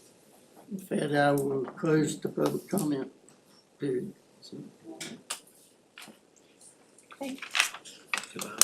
Go ahead. David, have they changed the requirements on lining roads? How do you spell that? Absolutely, yeah. And- Well, they haven't and- really changed it, they're just enforcing it a lot. They're enforcing it now, and Well, we it, had, there's supposed to be lines going down on Connors Road, I don't know if they, no, not paint truck. Salem covers 12 counties, but right, I'll find out when they're scheduled. But- They were promised to be done and probably before. but there is a number, 500 vehicles a day, 500 a day, that's what I wanted to get at, 500 a day. and over the years, some, exceptions are made here and there, they got painted, and so then now what they're doing is they're not restriping everything that has been previously striped. Mm-hmm. That includes some that were less than the 500 vehicles a day. Well, yeah, they got into a mode, let's stripe them all. Yeah. Which was fine, but then whenever somebody, I probably started somebody down in Richmond, saw the bill and said, well, wait a Well, minute. that's the thing, we're having a hard enough time getting all the ones above 500 restriped. Right. So basically you get a striped road, then you get it paved. The striping goes away. Or fades, sometimes it just fades before the pavement. Or it fades, but in Connor Grove Road's situation, Yeah. that paving job was done and it's really nice. Now to speak to the sign, now I know we have signage on Union School. Is there signage when you get Signage on Fairview Church Road also. right, There's and there's several that are- signage on 221 when you go on to Connor Grove? Is that? That's what I don't know, right there in Willis, I don't think. Yeah, is there? I think, isn't there? It was signage put up for Indian Valley Road, Yeah. but not Conner Grove Road. Okay. Yeah, maybe I'm thinking of that one. Yeah. Cause that's where, and then of course, I mean, basically what's happening, and I can't lay it all on a business's, but that is a shortcut to get to a business. That's, up on near the parkway. Well, But that travels more or less Black Ridge Road. I'm not sure why a tractor trailer would, Conner Grove Road, they can use Black Ridge yeah, and it'd be a lot quicker and a lot safer. right, Conner Grove Road is actually worse than Indian Valley Road yeah. as far as trying to get a big truck through. Yeah, I'm not sure, cause once it terminates at the parkway, the truck can't go on the parkway. Right. The only way out is to go up Emmanuel, and that's not, No, that's not better. that's not an option. No, No, that's not an option at all, so I'm not even sure how, like that sign that sign has gotta go up, and not that it stops them, but, about any trucks really would be coming from Morset Winery. that's what I'm talking about. And they yeah, can go I- down Fairhouse, not Fair, that's me, Fairview. Yeah. And Yeah, Or Black Ridge. they can go straight across the parkway, they can't Right. go up and Right, you down can't it. go up and down, you can cross it, yeah. But, right, these others, because once you turn this side of Mayberry's Mill on Conner Grove Road, I mean, it's from there to 221, it's no man's land for big trucks. So, Maybe if the signage is not up or been up and something's happened, get Right, it yeah. replaced. I don't believe they've ever been Probably in not on that signage. part. I'll get them working on that. Right. They have to review, our traffic engineering does all that out of Salem as well. Right. I don't have those signs Yeah. in the shop. Well, like I say, you can pass it on to your people, but there ain't no sign. So, it's gonna get done because it's got channels to go through, That's a lot of that authority that I'm trying to get put mhm, back. back to you, That's been taken away through the years. Used to, you could call them up and say, hey, we need this here, and they'd do it. Now it's just like we make a request. That's about the position they put, not just you, but anybody in your position. you have to call this, all right, we need a request to do this, and you don't, you know.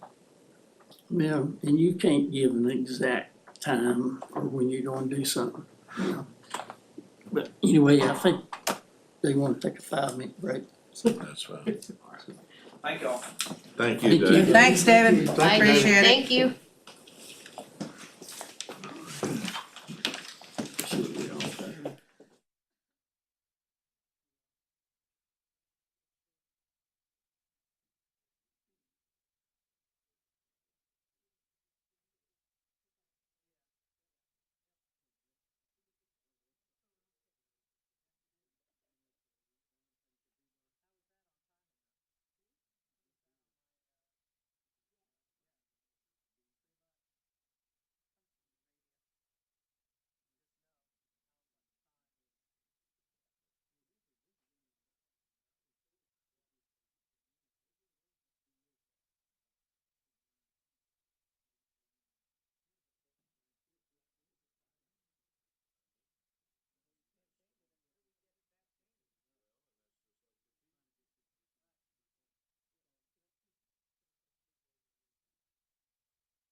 Gang's all here.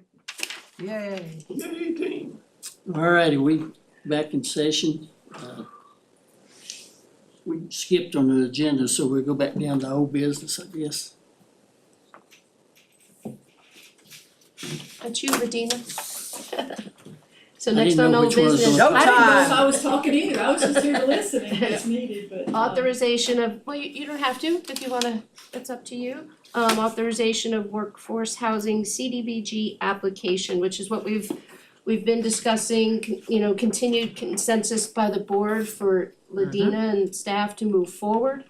You know, in this process, had the planning grant that has to do with it, the MOU, all of that, regarding to this point, and if you remember, originally it was gonna be crunch time, was it March? Yes, March. end of March is what we anticipated. Right, and We were that, told by DHCD. right, so that didn't have to happen, you know, it's pushed out, so now it's back in front of us for just the application purposes for grant. Yeah, just to put in for it, we committing ourselves to anything, this is just the application to apply, Well, right? no. Well, if you're authorizing, the application, you're saying that you want to do Okay. the project. Right. That was my mistake. And just to summarize a little bit too, you know, the EDA got a little bit over $1.5 million from congressionally directed spending that will help with the utilities to get them to that site. I received a letter last week. Y'all know the two regional housing pots of money. I received a letter of $220,000 for this project. That's subject to federal appropriations though, because it would be next year's budget. And then the housing trust fund that you all contributed to, I'm anticipating a letter for over $300,000 commitment to the project. And the EDA, after the signing of the MOU, put out a request for proposals from a housing developer partner. We received 2 proposals. One was from Northern Virginia, one was from Community Housing Partners in Christiansburg, which is a nonprofit that's been doing housing a long time. When those were ranked, Community Housing Partners came out as the top. And so they've committed, if Community Housing Partners has committed, if CDBG funds are awarded to complete, you know, the road utilities and site work coming in, that they will build the 15 houses. They've committed that 8 of those would be for the low to moderate income is required, like we've talked about, and then staggered kind of on up from there. You know, we're talking about, I think they put in one house for up to 150% area median income, and the rest would kind of be between those categories. So I feel like a lot of pieces have been coming together on this. So now it's a matter of asking for community development block grant funds. They committed to 15 houses, but do we have to accept 15 or can we build less? Well, if you all want to build less, we can go back and try to talk to them about that. It was my understanding that you all were okay with 12 to 15. It's 12 to That's what I 15, understood. yeah. If I misunderstand that, I can go back and try to, But this is just authorization to move forward, application to get the grant to move forward Correct. with it. correct. That's But don't lock us in on anything. If we're awarded the grant, it does. Yes.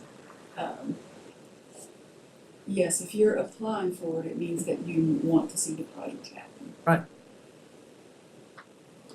don't believe I'm articulating what I'm thinking. Okay, all right, So, all right. You know, but that's all right, go ahead, because Yeah, say more. my brain I'll and my try to- mouth don't I'll fit try together. to, This is authorization, go ahead and get the water and sewer and all that stuff to it, plus building up to 15 houses, not necessarily 15, but up to.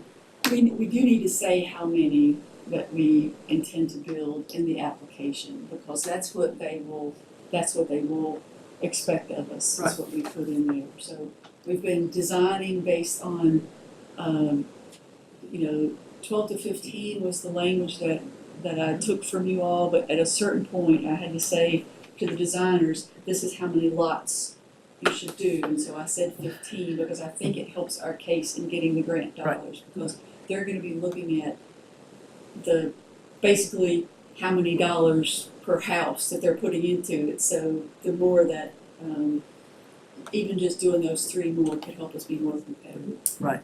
It's getting the grant. Well, the way the prices is changing now, I wonder about.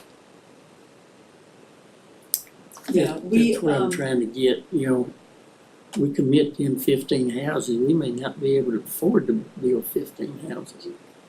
well, again, Community Housing Partners is committing to build the houses. The county wouldn't be paying for the housing construction. We just have to make sure that the utilities are extended, the roads extended, and the site work is done, and so you all. Which is all committed by grant. It's I all guess I'm funded by cynical. grant. I don't always trust what they say. Oh. So Okay.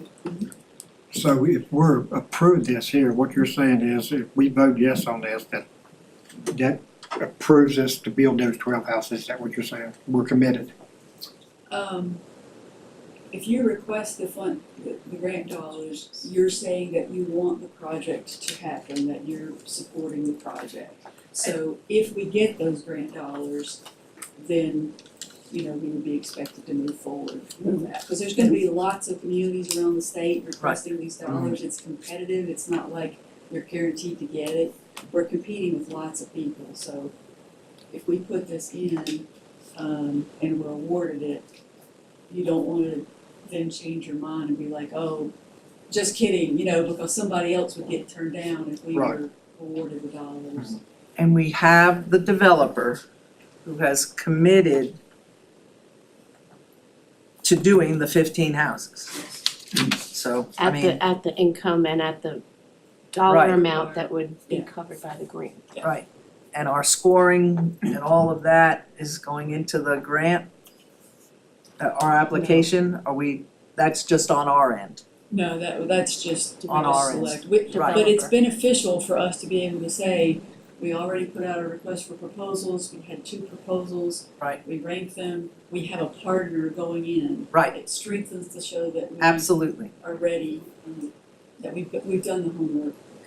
Levi had a question. Can you reiterate for me the income level on the low to the high end again of what this range is? And I know it has to do with I have that off the top of households. my head, but, we didn't put that chart in our slides last time, did we? It varies by household size, Mhm. so, I haven't. I'm happy, I might need a few minutes to kind of go and get that and bring it back for you. Cause I don't wanna speak wrong, but like the median household income for a family of 4 in Floyd County is $88,000. So for a family of 4, we have to serve, at least 8 of 15 households would need to be people at 80% or under. And it's likely gonna be like people in the 55 to 80%, because otherwise they won't be able to afford a house payment if they're below that amount. But I'm happy to run that off if we need to take a break or come back. But Well, one I was last, gonna answer that, but that basically puts us in the range of, some of our EMT, our teachers, starting teachers. falls within their salary. Correct, that falls would go- within, Yeah, I was speaking Yeah. kind of more the moderate end, but then it goes up and it would include like a household of 2 earners that are, early in their career at the sheriff's office, early in their career at the high school.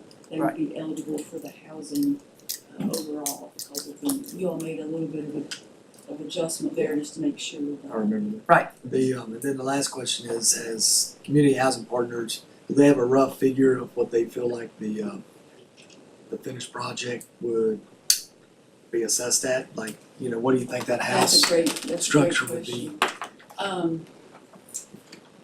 I haven't seen their spreadsheet yet, but I'm comfortable to say that those houses would cost at a minimum of $250,000 each. On average, I feel like it's gonna end up being more than that. So if it's $250,000, 15 houses, I think that's $3.7 million Right. Do we know, like, have we got into the details of, are these gonna be 3 beds, 2 beds? What They- square footage, Yeah, no they, basement, crawl space? what they submitted in the proposal was just a couple of example homes, like they've built, in Strubles Ridge in Right. Pittsburgh. It's, they're gonna be having an open house that you all would be welcome to attend when that's done, I'll let you know. They've actually, the 2 houses they showed, one was a little over 1,300 square feet and one was a little over 1,500 square feet. I'm reluctant to tell you for sure that they would be building 1,500 square feet houses in this development. But they were both 3-bedroom, 2-bath homes. And, they said that they have seen increasing interest in kind of 2-bedroom, 2-bath homes, with people sometimes looking for smaller dwelling units, so they're open to that if that's something that we want to include there, but traditionally they do 3-bedroom, 2-bath homes Crawl space? on a cross. Yeah. I You mean, know, I don't probably to know save if cost they is said. a problem. I'm sure they did not mention No basement, so I'm Yeah, so it's quite gotta be sure it's crawl not space. basement, it could be a crawl space. So we're looking, cause I remember when we started talking about this, about 1,250 square foot, you know, so if we go up to 1,325, whatever. So this concept of if it's a young professionals or, you know, whoever, in that, range of income, basically you have 2 en suites, you have 2 bedrooms with their own baths, is that correct, or was that what you were saying? They said they were open to that, Right, if that's okay. something that the community wanted. Traditionally, they do 3-bedroom, 2-bath. Right, a hall bath and then a master with a bath probably. Yeah, they're actually looking at 2 stories and 2-story Oh, okay. examples. Yeah, so Okay, Are we out of, last question for me right now, but after this action item, as a board, then are we out of, the ballgame on this? Is it in the EDA mostly, or Mhm. do we have any more involvement after this? I guess it's kind of up to you all how much involvement you want. You did turn it over to the EDA to look at the procurement on the workforce development partner, which they've begun that process. Ultimately, as you know, only the county can apply for the CDBG dollars. So in the end, you know, that you all will be authorizing that contract, you'll be signing that contract, but you can delegate as much or as little of that going forward to the EDAs as you wish. In other words, the financial end is what will stay in. The money will come into us, then it funnels through us to the EDA. right. Kind of the fiscal agent. I got a question. These people that we're gonna sell these houses to and stuff of this nature, I mean, we got a high school right there next door, and we also got, elementary school down there. Are there gonna be background checks and stuff of that nature on the people that's buying these planes? I mean, you know, to keep, you know what I'm saying, I mean, because of the school and all this stuff. Is that a yes or no, or just a shaking the head, you hope so? Well, I think we can certainly have background checks done there. I can't sit here and tell you that if I know that would be a routine for community housing partners, but it's something that we can ask to include in the process. They do have to have income verification, like they just can't come up and say, oh, here's what I make, like they've gotta demonstrate their W-2s or their 1099s and their tax returns, like all of those things have to be in place. And then there will be deed restrictions on the property, as we talked about before, so they can't just flip the house, so it has to be their primary residence. So those will be pieces that we'll be kind of working at, if we get the money to move forward, we can nail all that down to take care of those concerns. I'm just worried about the safety and the concerns for the kids at the school. Understand. We can make sure Who's background, buying houses in there? background checks are done. But basically, we're not guaranteed we'll get this. This is just to move forward to try to get it. Correct. That's right. Yeah, but once we move forward and vote forward, we're committed. from what I understood, correct? If we get it. Yeah, if we get it, right. Hearing that, That's, if. it's What's our chances, Ladina? Oh. Come on, throw it. You That gotta. sound like I got a hook on it over And the there. lotto numbers, come on. Yes, And right. it didn't come from this side this time. Right. You got a good track record though. Yeah, we do. We have a great track record. Please don't quote me on this, I think the state only has something like, 12 or 15 million to give out on this, and we're gonna be asking 1.5 to 2 million. 2 million's the max we can ask.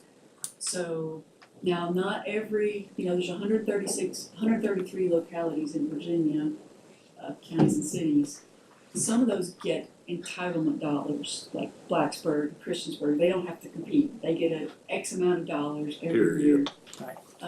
But we're in the compete round, so we don't get any guaranteed dollars, so we're competing for it.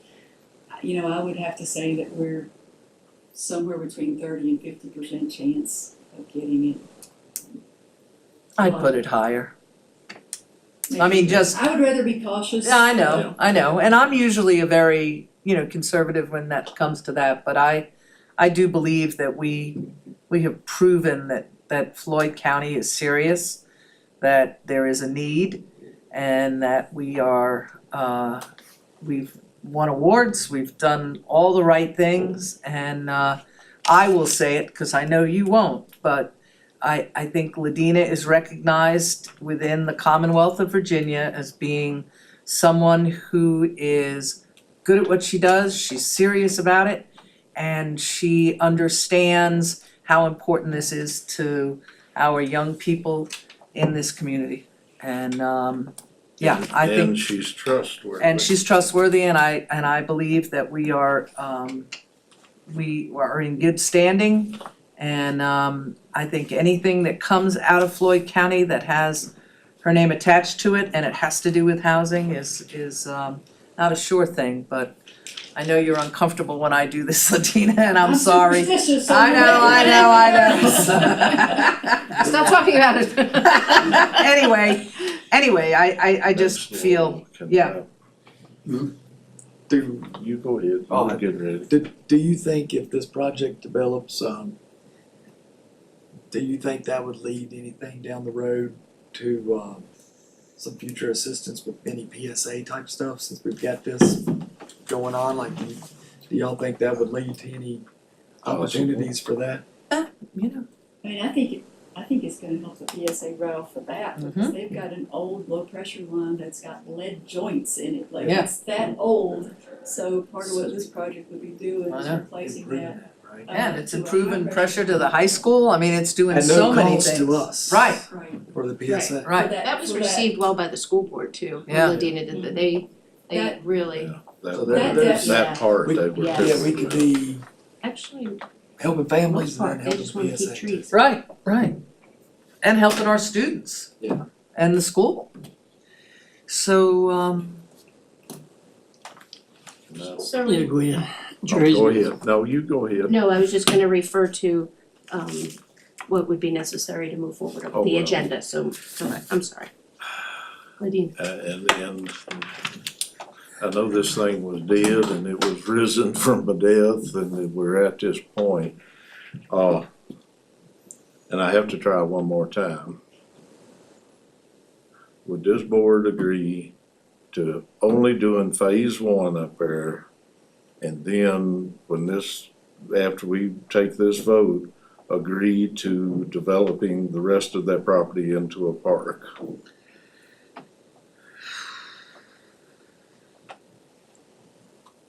Don't look at me. yeah, I think that would tie our hands. I think that would tie our hands, and it would tie future boards, which you usually don't like to do. I understand your thoughts on it, but there's still some areas in there, I think we could, I think there's room for a park. I just don't know that we wanna take, how many acres is this taking up? Out of the 41? I would say 8 to 10. Yeah, I was gonna say including stormwater. 12, yeah. With storm. I don't have a definitive. Is that phase one or phase 1 and 2? Just phase one. Just phase Yeah, one. I understand that. Yeah, so that But leaves us the with, phase 2 is what I have the major problem with. Alright, so that leaves us with 29 acres, of which the 29 acres probably, what, 10 to 12, maybe 15 is really not developable. That would definitely be in a park. But Well, I'm talking about a usable park. I'm talking about instead of phase two come off the table and phase two become a park. Like a swing set? I mean, Well, you and could what have a I'm talking park. about with the 15 acres, Jerry, would leave you with 14 acres for the next phase two. 15 acres of that park area I'm would not be- Is it the comfortable- word entire? You want the entire remainder of? that's my problem. I don't I'm want the talking about entire. between this development and the school property being the park.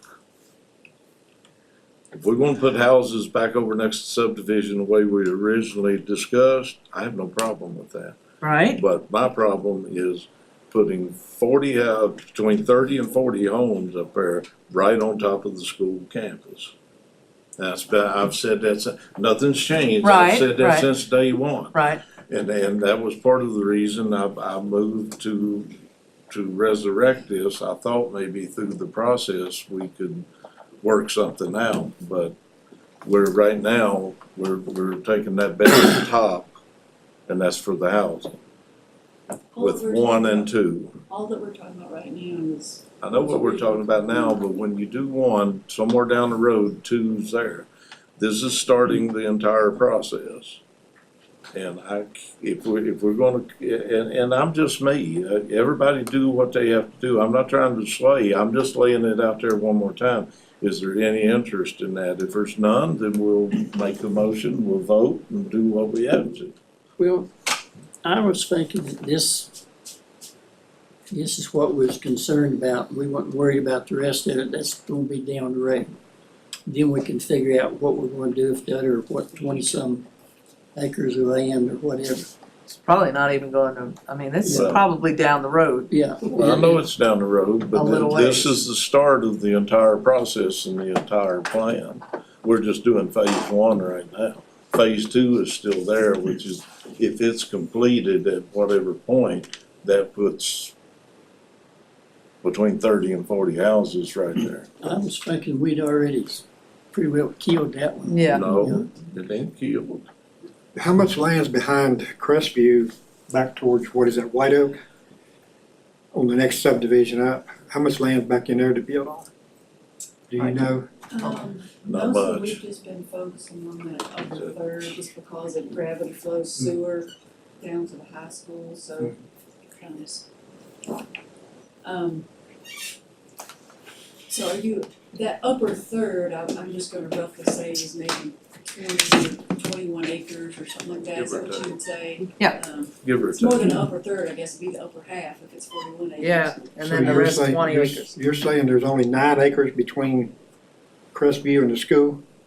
I don't know if I'm, Hold on. I don't know. I mean, we if come I'm- up with 29 acres there, and you're saying there's 20 in behind back there to build on behind Crestview towards the upper end. Forgive me for my You're crayon drawing here, but Crestview, let's just say, comes in right Uh-huh. here. And we're talking about kind of right here, this would include stormwater down here, the houses would be more like up here. I believe what Mr. Booth is talking about is the potential Phase two that goes on. of doing, what's gonna happen over here, I think is his concern. Dina, Yes. would you like this? There you go. Would that help you? Or you can probably scroll down at your PowerPoint. Does that show Crestview? Let's see, that's town estates. Well, it's not Ah. complicated, just go on and everybody do what they think they have to do. Okay. Yeah, That's not, Sorry, I was I trying just to help. felt like I needed to do that one more down time. here's a couple of streams coming in, and that's one reason that housing would be a little harder to develop. It's a but you little could- steep down there. That's in behind White Oak, right? That's correct, Up at the that's upper correct, subdivision. Crestview's up here, yeah, Uh, yeah, that's right. And of course, tennis courts, school tennis courts are right here. So what you're building there is pretty much up on the school, is that correct? It is close to the school property, yeah. But we visited with the school board, Yep. and their only request was to keep trees along this property line. They've got some That trees was on their Mr. Ingram, side too. That was their only request. They wanted a good buffer between them and the house. With the and trees, yeah. Well, They just, but- that's what their request was. Yeah, and I don't I mean did to not throw a realize monkey it was that wrench close in to the things. school. When we had the thought meeting it was with further back. Senator Kane, we talked about all this. At least one school board member did not realize that there was a potential of 30 to 40 homes total. They were of the understanding that it was only going to be 10 to 12, which was what we talked about to begin with. So I don't know if that person was just lost or what, so. As, I think you all directed us to just focus on, Phase this one. first home, Yeah. and so as Well, I we understand talked, phase that's one, what- but the total project was never laid out to the school board. I'm There's sort not- of like that was them, the I'm board- that was the confused. I board's didn't direction. realize I that. That know. was the It'll board's direction 30 to to do 40, I so, thought so. we would already said, we do these 15s and, that's all we're gonna That's agree to. That's Yes. exactly right. That's it right now. That's exactly right. Right. I mean, these 15 could be, let's say the grants are awarded. This 15 could take, what do you think? It'll be 5 years from now if the Yeah. funding is awarded. Right. When it's all said and done. Mm-hmm. Right, I mean, this is not a overnight construction project. Yeah, we're looking at 2033 for probably I think sooner than that. 32? I think 5 years. From today? Okay, From today. 31. If we get I the think money. And it may I'm be just gonna sooner than express that. my- There you go, Yeah. back It may be with the sooner if. than that. Yeah. I'm Yeah. just gonna express my viewpoint real quick on this. Like, I think sometimes we can get wrapped around the axle thinking about who's gonna move in, who's gonna be buying these homes or whatever, but with the income median guidelines and what this all was originated for to begin with, are you're gonna get maybe not preference or basis points, right? If you're a county resident, you work in the county, you're a first responder, you're a teacher. So I mean, I think, just this is my perception, we gotta remember who this is for. Right. I would be shocked if in 5 years from now, this is completed, and of those 15 that's built, I'd be shocked if an occupant up there is not a first responder, a teacher, a nurse, I mean. Deputy, right. Deputy, Yeah. it would shock me, I think. Yep. I think that's who we're doing it for, I think it benefits the schools, there's probably a hidden line behind the PSA. Yep. Benefits them, and if it gets a deputy a house, I know back when I did law enforcement, I would have qualified easily. Oh, my to be able family to would have purchase this qualified. house. You're right, So- but, I mean, with that said, I would lean towards more people that was not involved in them than to be in there than what you're saying. You're saying it's automatically gonna be fire, rescue squad, police officers, or whatever. No, I'm It's saying, not I'm automatic. saying I would Houses, be, every one of them might be sold to somebody entirely different. I'm saying I would be shocked if there's not at least some occupants that are in those professions. 'Cause that's what I was we're, under, Yeah, that's what we're- that all of them. no, that's what we're gearing this towards. I can't say all of them's gonna be firefighters and police officers and teachers, but you're going to be able to receive a higher point status to purchase these properties if you're a countyman, you work in the county, and you have those types of positions, other than if you're somebody that's not involved in any of that. So you've got a better chance to, How long does We will it, use a priority, I'm sorry. no, that's all right, go ahead, finish your thought. We will use, we will give priority in whatever ways we can to those folks. It might be through talking to them first, earliest in the process, so they Right. have the jump on getting in. There will be some way that we'll give preference and target those folks. And the startup of it doesn't worry me. How long before these people can just sell it to whoever? How long would you like it to be? Well, that's Gonna the be a question. deed restriction. I know there's gonna be certain deed restrictions, but that's another thing that, how long, I know with the grant there's certain stuff, but what are our options Yeah, I mean, you all can add whatever, you own the property, so you can add whatever Well, deed the EDA restrictions. can add whatever it wants to. You can put it They in can. there that if they get ready to move or sell, they have to go back through the point system and sell to that individual and not Or give it people to in their those parents for income, retirement. Right. exactly, at least people in the same income category as Right. when they bought it. I And think to that's how it Walter's works. point, I was like him, I didn't understand this, and Levi was using that for an example. But once you explained to me how that there's certain point system criteria you had to meet. I mean, it may not be a firefighter or EMS, somebody like that, but it would be somebody that's moving in this county to work in this county. Not, Yeah, I understand what you're saying, but yeah. if they're moving into the county, then they're not gonna get them points from being actually a Floyd County.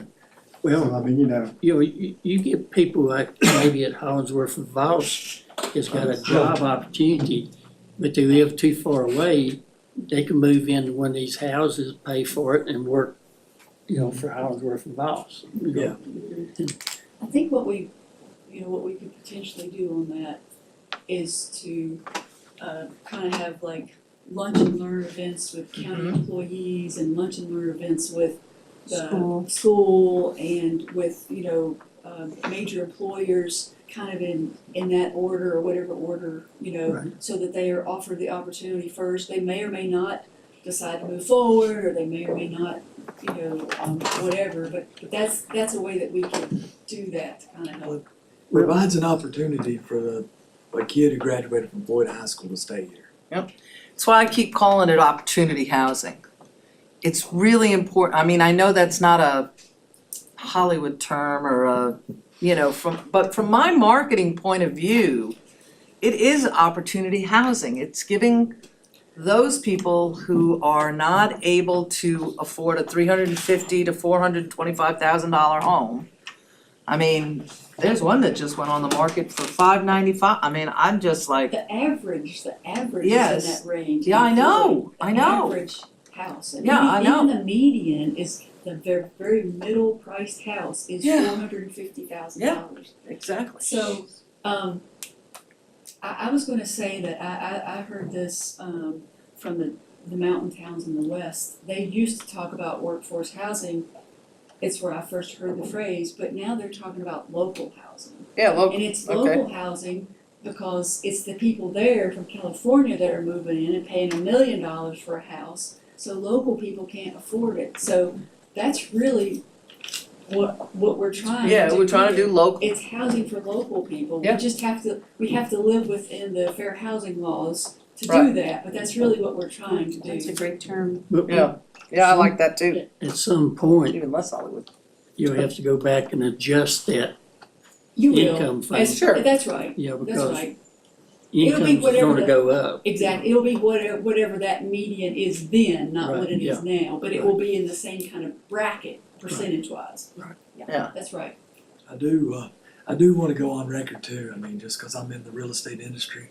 I do wanna go on record, I am supportive of this project, but, I'm not going to participate in the future selling any of these homes, helping a buyer buy any of these homes. I wanna just be on record that I'm not involved, and I don't wanna do any of that.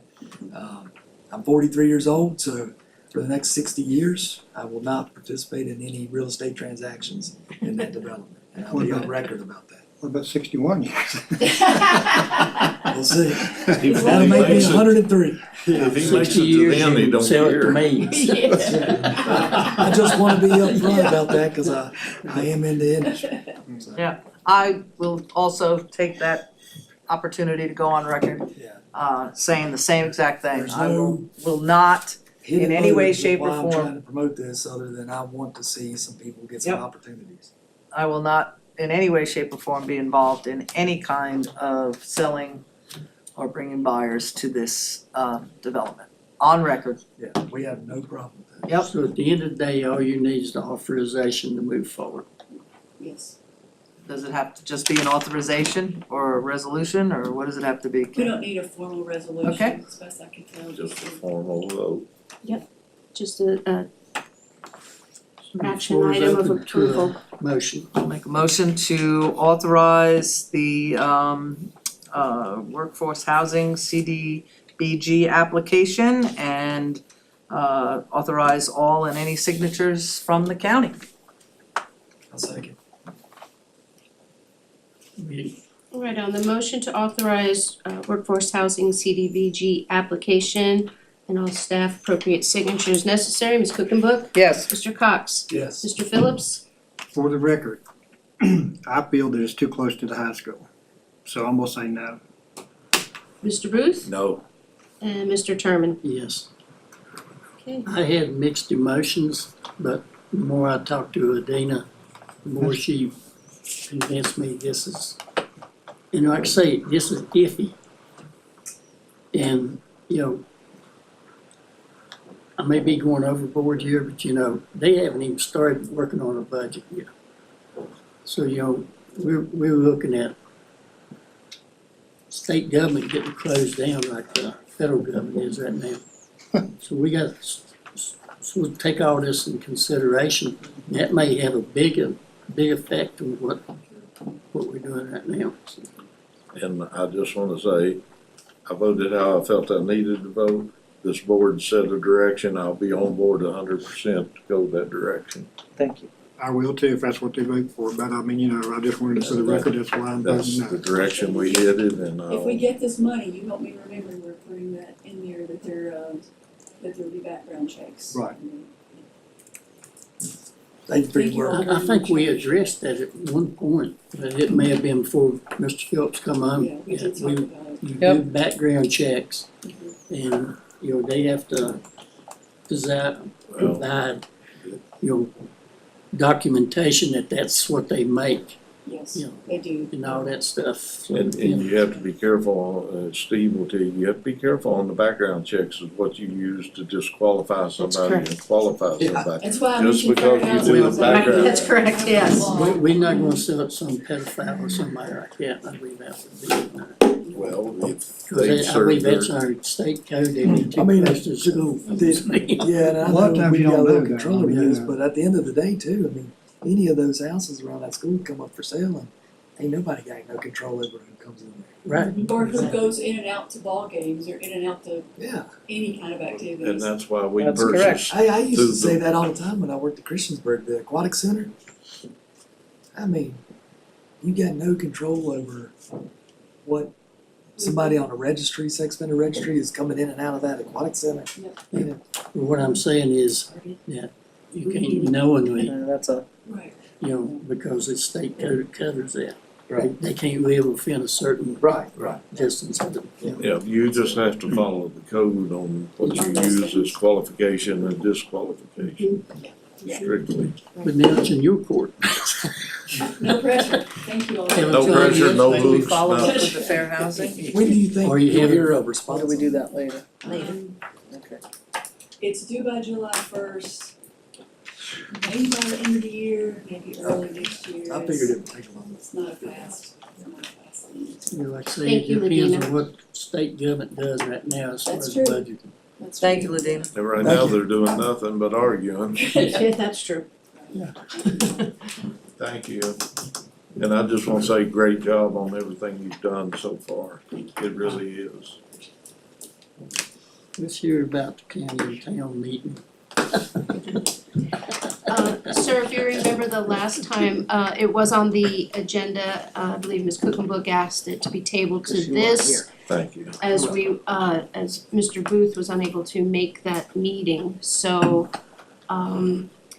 this was the meeting with the intention, or the request, I guess, from the town who was asking about an MOU, and the board wanted Levi and Ms. Cookenbook to, represent and kind of conversation. So that happened, the mayor and vice and town manager, myself, Ms. Cookenbook and Mr. Cox met and just discussed future and wants and needs and so just to fast forward, there is a request. We spoke about MOU. I threw out there, well, what about a resolution? We discussed the difference. And I think it's just the request of the town, that we have, which could be a resolution or however you'd like to drive it or not, of a process to be written, put in writing, with regards to request of funding for our public service authority. I did speak to Steve, gave him kind of that same summary. MOU, a lot of times MOU, there's a defined monetary implication to it. Usually an MOU is prior to a contract that is driven that way. Resolution is fine. He mentioned a joint resolution we could do. It's not necessary, but we could, and again, he'll take the direction, as I will, of how and if you'd like to move forward. So pretty much, I thought it was, fairly, there's a lot of things discussed, but to fast forward to what the request is or discussion, would be if in fact however you'd like to define it, do you want something like that or willing, or how would you like to put something in place of things I think that we already do but may not be defined as town request of a process by documentation of your your discern of how.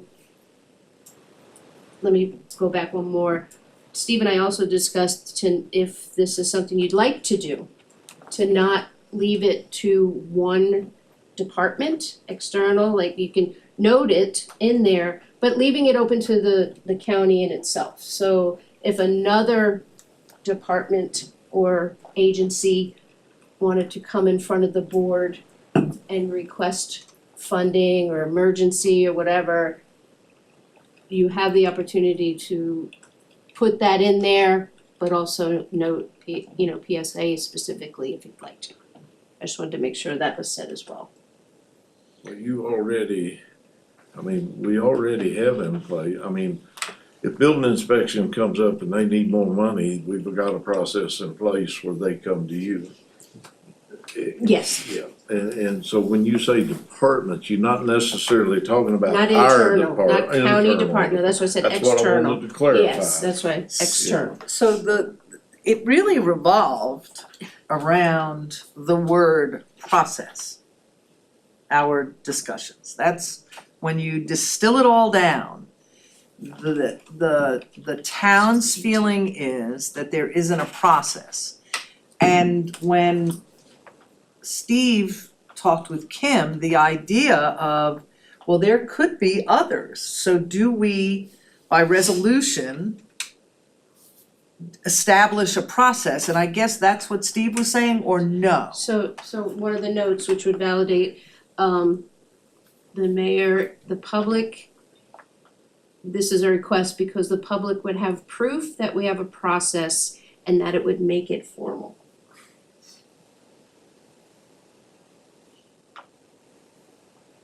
So questions of joint resolution, but again, we discussed, we kind of veered off the MOU of other opportunities of solution, possible resolution, possible joint resolution, so. But for me, if it's a process, and it's a process for other departments, not just a PSA, if we're gonna be doing this, it does behoove us to have a process for any other department. That's not county That's not funded. county, Departmentally funded. correct. Which I guess technically extension would qualify as a non-county. That is correct. Maybe the, I'm just using that as an maybe the example. peer center, Yeah, the something new like peer- that. The peer center could be, It wasn't earth shattering. I thought it was a good meeting. Yeah, it wasn't an was. earth shattering meeting. Yeah, No, it wasn't. Nobody's making commitments, none of that type of stuff, but like Linda said, it was more of just trying to establish a a process, and I don't think that that's a bad idea just for future, you know, we always say don't wanna tie board's hands, but in the event for the future, I think there should be more of a process. It's been working. PSA has came in, they said we need such and such to fix whatever, and it's worked, but I could see where it would be a little more formal on a resolution perhaps, just to say, hey, we're in this together, we're gonna get through it, And here's the process. and here's the process. And the process that was laid out to us by an email, I didn't, there was one thing that I thought maybe should be adjusted, and that was, I don't have it in front of us, I don't know if you could print that off for us, but I thought it laid out pretty well, Yeah, you know. it had something to do with, There was something about where I felt like they needed to, the Have- representatives should come back and make Correct. sure they did. I think the way it was worded was the chair and the vice chair, and it's no disrespect to the current vice chair and chair, but I was thinking about for the future, it it needs to said, come back to all of it us. said it was at their Right. discretion if they wanted to come back and discuss with us. And I said, I think that needs to be, they need to come back and discuss with everybody, right? And then I think I That's the said, only but thing. our current board chair and vice chair Yeah. would most certainly come Right. back and But for the discuss with future. all of us. Absolutely. Absolutely, Yeah. so I mean, I Just knew like that, But and I you made never that know clear. in the future. Right, and I I made don't- that I clear. don't think for every single process, we need to get every board member together. Mhm. But go ahead and just do, you know, 2 representatives from each one, but then come back to the respective boards, present what the problem is, and then go See from there. what But solution. this How do was you- all just to establish a process, and I think Excuse me, it should be very simple. how for did us you to do. feel about Steve's thoughts, since you and I were in the direct discussions about this being a more broader resolution that any county department not under the umbrella of the county government can come and do this, that it's not specifically tied To the PSA. just to the PSA. I mean, are you okay with that? Cause that helps us to clarify for anyone. I have no problem with that. So I mean, like, we, for example, like social services. So I mean, give me a, like, last meeting where Let's Mr. say- Alls came up and requested that. So what would that look like then if we had to process? Would it be that or It something would be different? that. It would be just what Chad did. Okay. Yep. But it would be, we would essentially have a process in writing. Correct. That's how that needs to be done. Yes, Right. it is, I think it's always been done that way and it works, you know, some of those do work. I think I it's know it okay. was hard getting Oof, that out, it was wasn't tough, it? yes. We always done it that way. But I think it's a known, and it was made known during that meeting that this is what the county has historically has done. Yeah, So- nobody, like I said, nobody's was trying to make commitments or any of that, but, and I don't hear much of it from the Locust Grove district that the town and the county is having any, No. controversy about the PSA, but perhaps maybe up here around the courthouse district, there are folks who think that there needs to be more of a process, I don't know, Are you but hearing anything? I'm hearing both sides. I mean, I could see where there would be some relief given to a customer on the PSA to know that, hey, it looks like the county and the town's doing the best it can to hang in there and work together. Yeah. We've always known we came through when we need to, Mm-hmm. but it's just, on the public side, it just shows that we're all working together there with no real big commitments. But back to your point, where it just 2 people meet. You know, we've, Thank you. over the years, Sorry. we've brought every Yeah. board It in, makes a racket when it does that, I'm sorry. brought every board in here. We ended up with a room full of board members. And when we left, we hadn't accomplished nothing. Yeah, so we need to Yeah, fine tune so that. that's the reason I think using 2 people and letting them come back to their individual boards Section, accomplishes more than, yeah, if you look at item 2, section C, 4 leaders from the county and town will discuss the need and decide whether or not they would be willing to take it back to their respective boards. I just think that needs to be, we will be taking it back to the Yeah, I respective agree. boards. Just But outside would of be that- taking it back. I really felt, you Mhm. know, I didn't see much wrong with it. I mean, These were just suggestions to put out there, and we did note that suggestion was redefined a lot from the original request. oh yeah, this thing's been fine tuned. So I guess Chairman, for the action item, after discussion, of course, it would be, how would you like me to move forward with this process? Steve is aware, he's kind of waiting either way, taking this email or, the suggestions that Well, Mr. Cox stated, or create something and bring it back for approval, however, or not. Do you want a resolution? Do you want an MOU? If we do the general, then some of this does not go in a general. well, it'd be reworded, Correct. like number 2, you wouldn't have PSA, it would be Right. the department or the entity or whatever. Correct, which would include the PSA, Yeah. right? If I may, Mhm. on that 2B, I think as part of that, and I'm guessing it would be, but it doesn't specifically say, it talks about to present needs, improve the inability to handle the expense without outside assistance. And I know at some point, we're not talking an emergency situation here, we're talking about a planning.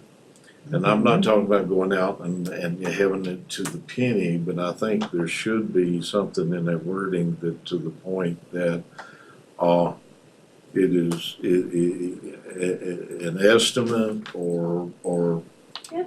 some kind of estimate is A presented cost, to yeah. both groups.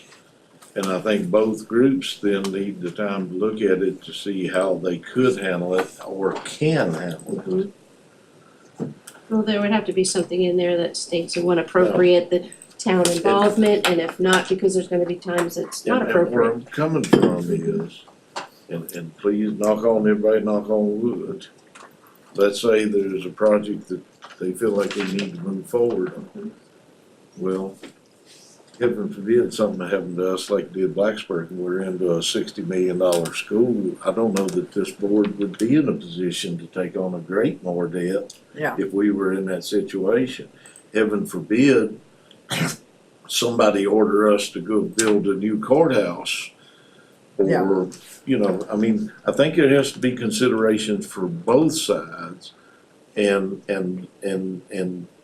Yeah. at least whoever's sitting here has that option to weigh all right, is this something that absolutely needs to be done right now, or is it something we wanna do right now? Mhm. And I'm not talking about the current board more so than, I'm not talking about the current town and county and PSA. I'm just talking about down the road when we do this, and we're gonna put a process in place, whether MOU or a resolution. All parties need to have options. Mhm. Or be able to assess it and see what they can do. It would still be a vote, right, from, Yeah, be considered. right, it would Yeah. still be, I know what this is trying to do, but, Mhm. and I understand their concern on their side, but we also have that concern on our side. Yes, sir. Whoever's sitting here Yeah. to evaluate it, do you follow what I'm saying? Yeah. Am I wrong, or? Is this gonna open the door for others to come in here one? Well, that door's It's always always, open. that door's anyway. always open. Well, I understand that, but it will put, say. But hey, it'll give be it a to process PSA. in place, in Well, other you words. Yeah, Say too. yes. Huh? We don't have to say yes. Well, that's true, we don't. Well, and even with the process in place, we don't have to say yes, that's whoever said, that's what I'm getting at. Both groups is gonna have to assess what they can do, and it's gonna depend on, and now, if it's something that absolutely has to be done right now, I've said this, I figure, well, our administrator and whoever, and the manager and whoever will go over to Skyline and say, what can you do for us? And each group decide what, Right. what's gonna be the debt service payment on this, and then the town and county decide who can do what. But, I think we still have to have that option of review here, no matter who's sitting at the table. Because I don't, in 5 years, none of us may be here. And in 5 years, I don't know what the financial situation of this county is gonna be. Well, it's a resolution of process It's with a that's end why, result of a consensus of approval, right, right? right. Okay. That's what I'm trying to get out there, to make sure everybody and the ones Sure. listening at home understand. It Right. still has to have a consent of Consensus of approval, Correct, whatever's written down. that's right. Right. And it has to be, Levi's. and it has to be on both sides. I mean, Right. they have to have that and we have to have that. I feel like item 2, A through D covers pretty well that general thing with all departments. But I do think that, and I wanna make sure that we don't step back and take 3 steps backwards here. Right. I do feel like that outside of A through D, the remainder, which we learned is important to the town, Right.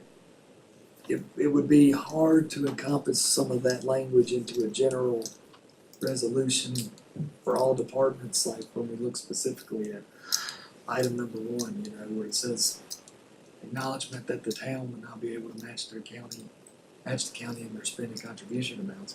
I know that's important to the town to be there. And I know that it is important to the town, but I will tell you that that was not favorable to the county attorney, any type of statement like that, it's But I mean, it's kind and that's of, we what know we- that, I know, and that's what we discussed in the meeting. yeah, And I think that's where we can hit a roadblock on this thing. I don't think it has to be, because the compromise is that we wanna, or if you guys choose to want to move forward, we're earnestly working towards Right. But I, from the formal, meeting- the request was a formal process. So a resolution is a formal process. from the meeting, I know they were pretty intent to make sure that stays. And I honestly have no problem with it because we know that's true. It's just on paper. Yeah. I mean, it's like, from what I recall from our meeting. Yeah. If it's not in there, that was a big sticking point. Yeah, so so this is news to me about Steve not finding that. I mean, when I hear something that says our county attorney, Steve Durbin, is not comfortable with that kind of. You just said it's not recommended language in something to this as a resolution or an MOU, that we're acknowledging the obvious, which is already documented in budgetary avenues all over the place. I know it's important to them because they put it as item number 1. It has been Right. important. It has been important, and historically they were concerned about that, especially Right. with, their investments and what we're doing, and nobody is negating that, that hasn't been heard, But I think the percentage. But I think there needs to continue to be opportunity of compromise to meet the ultimate goal, which was the public will have proof that there is a process. And that was the request, and it be a formal process. Well, let me ask Quote, you unquote. this, in that number 1, instead of changing it from would not to may not, because I can see it varying. If you look like back on what we did on them cutoffs and stuff, we paid, I think, what was it, 25,000 Yeah. toward We the did. cost of them, Mhm. and the town paid 25,000 Right. toward Mhm. installing them. That's right. I think it's gonna depend on, this is saying that on no presentation would they be matching. Well, if you got a $20,000 thing, I would They think. could match. And they were gracious, like in some projects of, Oh, because they they had have been. ARPA. They have had been. ARPA funds, we had Right. ARPA funds, because they had those, And they've been, anomaly, and we might get that and they've again. given them money outside of ARPA. that is correct. So we did quote unquote match on a project, because mutually we're capable of. But, you know, I think it's also known that, you know, the difference in ARPA funding, you know, Right. we gave a lot more They because couldn't we were match dollar able for to, dollar. right, and we Right. understood that you can't match something you didn't even receive. Right. Right. Right? So there has been gratitude in I think trying to get to a resolution, but however you want me to move But forward. it's I fine know to we need leave it, attorneys, but I just don't wanna step backwards and end up this being the county attorney going to the town attorney or whoever represents BSA. Same one. And I mean, cause I feel like that's where we've already been, Yeah, And So I feel like may I that's make a where we're recommendation, headed. a suggestion? Why don't I'll take that, what we just presented to you, forward that, and I think I already did, but I'll forward it again. Is it a resolution? Am I hearing that you're leaning, or you're leaning towards let Steve, Yeah. how do you, if it's, so push that forward, have a discussion with Steve that this was, you know, the intent, that item 2, A through D, one is important, and create a resolution to bring back to you I think that's a all good for a move. final approval or editing as necessary. I think that's a good move. That's good. Good. And then just communicate to the town that we're Of making course, progress. Of course, and I communicated that it was on the last agenda, but Jerry was With Jerry unable, absent. and that it would be on this Well, agenda. how about this, he sends we get a resolution of some type back for us to amend. Once we get it to that point where we've got it, where at least 3 of us are satisfied with, We we take it share back. that resolution with Yeah, the the town. town for them to look at before we approve it. That's up to you. Yeah, I mean, that would be nice, but it is our resolution, Well, I but understand. I agree it would be the That gives thing them to an do. opportunity to look at it and Right. and they may see something, it may see something that we miss. They may. That's where I'm coming from. And they also may suggest something that the board doesn't agree with, so And if I we think don't it's, We agree, can we ask don't. them for, Sure, you know, have a feedback. feedback on Yeah. it, and then, Feedback. absolutely. so that's fine if that's how you wanna do it. I think that's the way we should kind of work together to try and And hammer I this will out. articulate that with an email, if that's Yeah. okay with you. And if they do a resolution, I would hope they would do the same thing before they approve it. Correct. Sure, That's all you need. I need an action to move forward, yes. I'll make the motion that we move forward as discussed on the resolution. That's what you was looking for, Yes, wasn't sir. it? Okay. I'll second. Or I'm sorry, if Levi wanted to, y'all the Oh, two, y'all, go right ahead. I'm sorry. You could second if you want. I figure I'll get a chance to vote here in a second. Motion second, go ahead. On a motion to move forward with the request of a resolution to review with the county attorney, and at that time, once complete, bring back to the board of supervisors, and from direction, feedback from the town prior to final approval. Mr. Booth, Yes. Ms. Cookenbook. Yes, Mr. Cox, Yes. Mr. Phillips, Yes. and Mr. Terman. Yes, All right, Can I request when that resolution, you will get a copy prior to the meeting that we're gonna discuss it. Would it be okay if possible to have Steve here at the meeting when we're discussing it, so if any legal Whatever you want. questions, if that's the would that request. be okay? it's up to Oh, you. yeah. I think it'd be great. Whatever you, okay, That way, if sure. there's any legal, you know, he's here now, sometimes we ask him questions, he said, well, I have to get back to you, Yeah, you right. know, but But I think that's. a I'm good just idea. thinking as far as keeping the process rolling. You got it. Okay. You ready? Yeah, I'm ready. Thank you.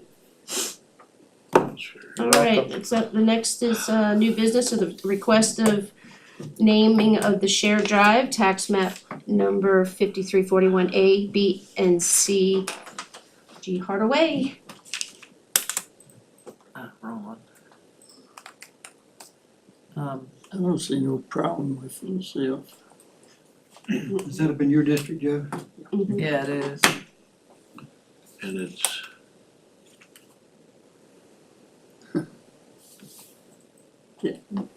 That's an odd road anyway, cause if you come off of Laurel Branch, or whatever that road is, what is that?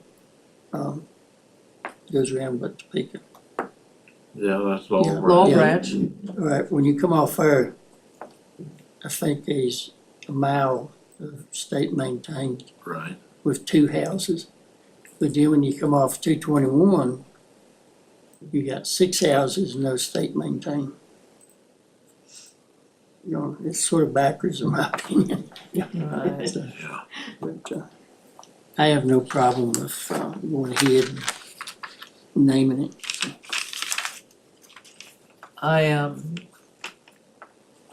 The only thing that was, from the 911, I guess once they get used to it, it'll be okay, but I don't know. It's G Harder Way. I don't know.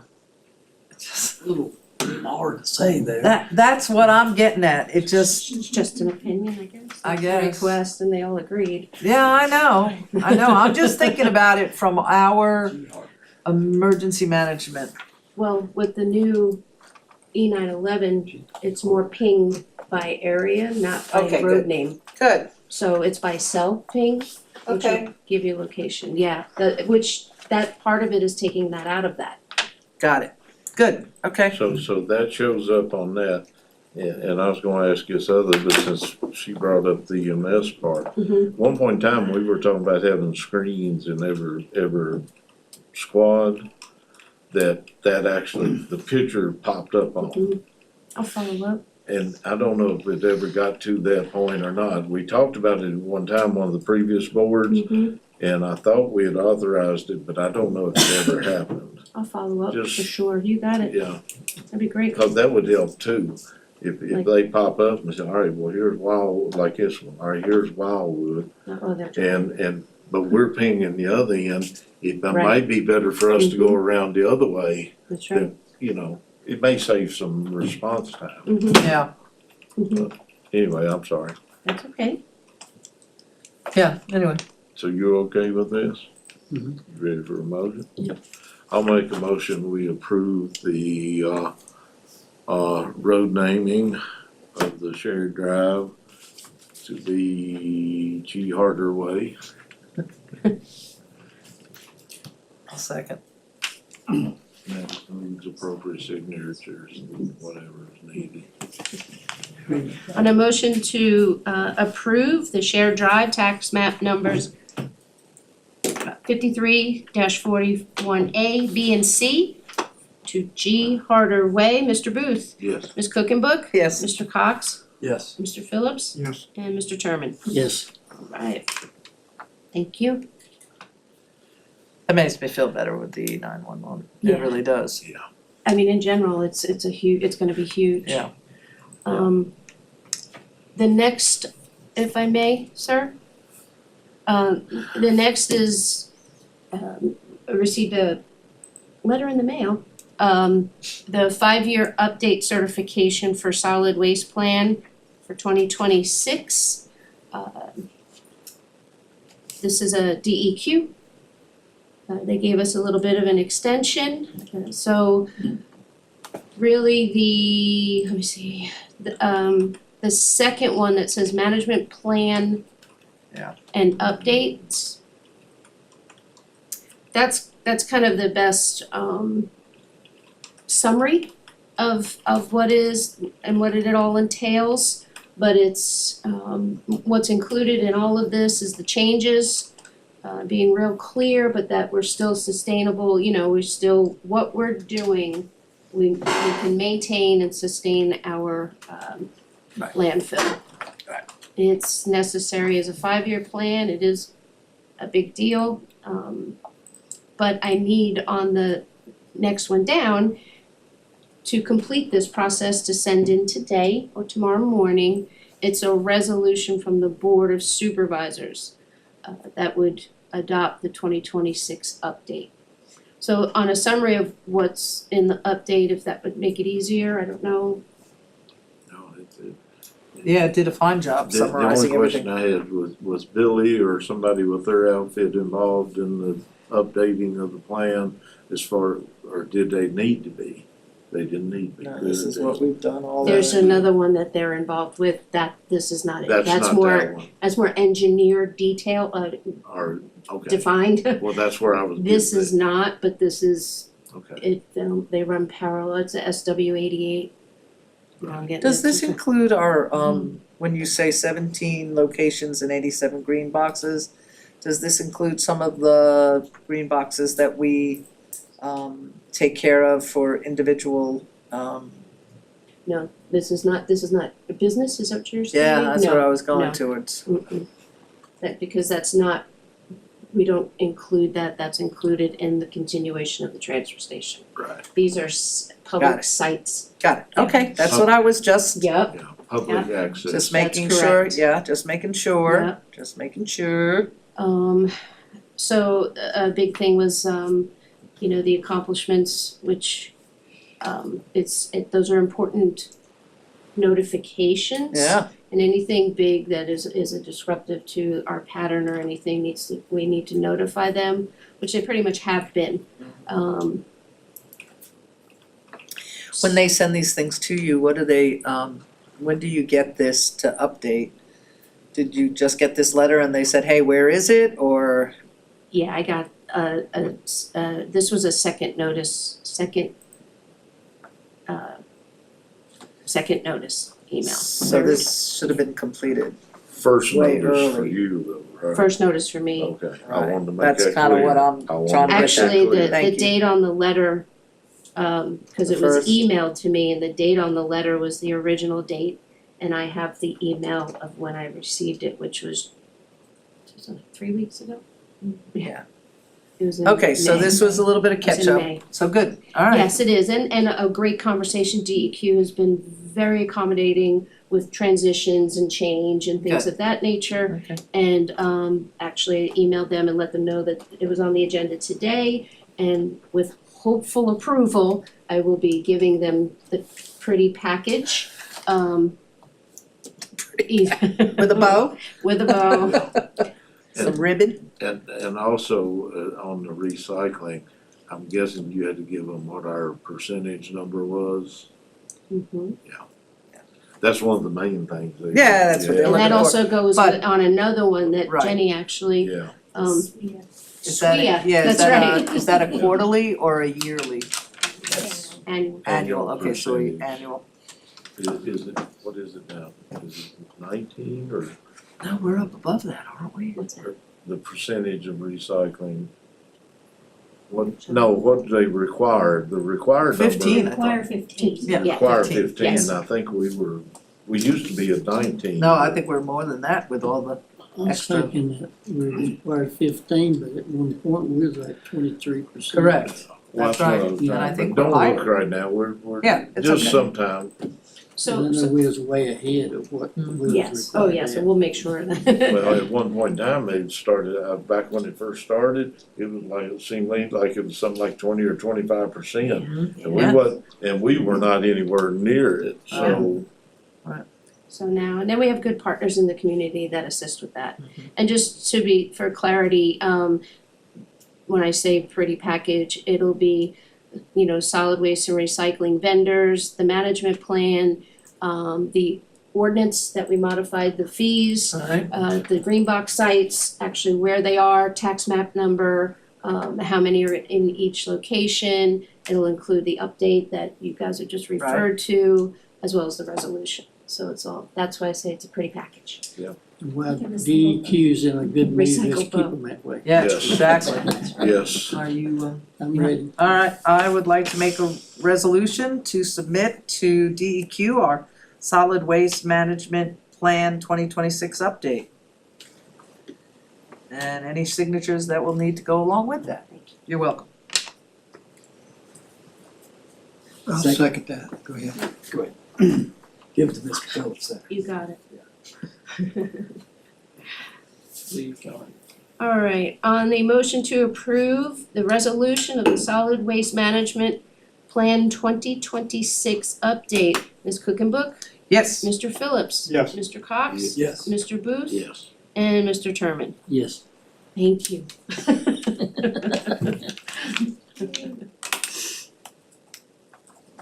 Okay, the next one is the resolution for the fair housing.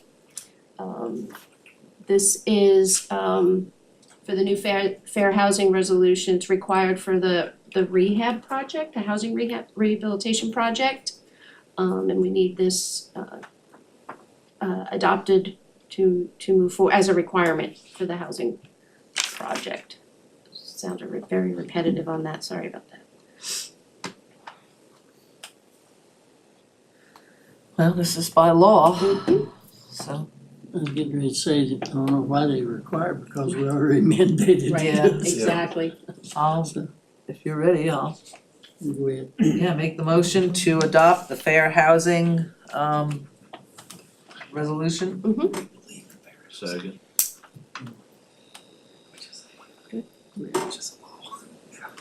All right, on the motion to approve the resolution for the fair housing resolution, Ms. Cookenbook? Yes. Mr. Booth? Yes. Mr. Cox? Yes. Mr. Phillips? Yes. Mr. Terman? Yes, Alright. we just giving them permission to tell us what to do. That's right. And that will And follow our, agreeing to do what they tell us. There you go. Thank you. thank you. So, So, sir, we have already, for 11D, that's the one that was discussed while Mr. Clark was here. And right, we tabled that until we find out what we have to do about a public hearing, right. which I've already emailed Steve about. I gave him the information, so I'm just awaiting that Part of it's info. primary and part of it's secondary. Correct, I gave him all that and let him know that. So we are down to number 12. Oh, we moved number 12 up as well, that's right. Never mind, just kidding. 13? Alrighty, Very good. I'll take a motion to go into closed session under 2.23711A1. And that includes my one I wanted to, right? Yes. Okay. So moved. Alright, Second. I'm gonna go to the bathroom quick. Where are we going? In the conference room? Do you wanna take a 3-minute break before we go into, I don't know, Yeah. cause Once technically we we should go go in in there, closed right? session, if she's in the bathroom, she can't certify. That's So you correct. Yeah, don't right. know what we talked about. I'll withdraw my motion. Okay. Okay. Or I'll Take a- withdraw take my a motion. minute? You Yeah. withdraw your Alright. motion. Okay. 3-minute break? Um,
think she wants to get her. All righty, we're back in session. Now I'll take a motion to go into closed session. So moved. Second. And a motion Sorry to about that. go into closed session under 2.2 3711A1, discussion, consideration, or interviews of prospective candidates for employment, assignment, appointment, promotion, performance, demotion, salaries, discipline, public officers, appointees, employees, public body. This will be under personnel, and it'll be two separate, or actually three separate conversations, and it all falls under personnel. Mr. Booth? Yes. Ms. Cookenbook? Yes. Mr. Cox? Yes. Mr. Phillips? Yes. And Mr. Terman? Yes, And being no brought it up.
Alrighty, take a motion to come out of closed session. So moved? Second. Right, on a motion to come out of closed session, Ms. Cookenbook, Yes. Mr. Cox, Yes. Mr. Phillips, Yes. Mr. Booth, Yes. Mr. Terman. Yes. Now take a motion that we only discuss those things that we went into closed session to talk about. So move. Second?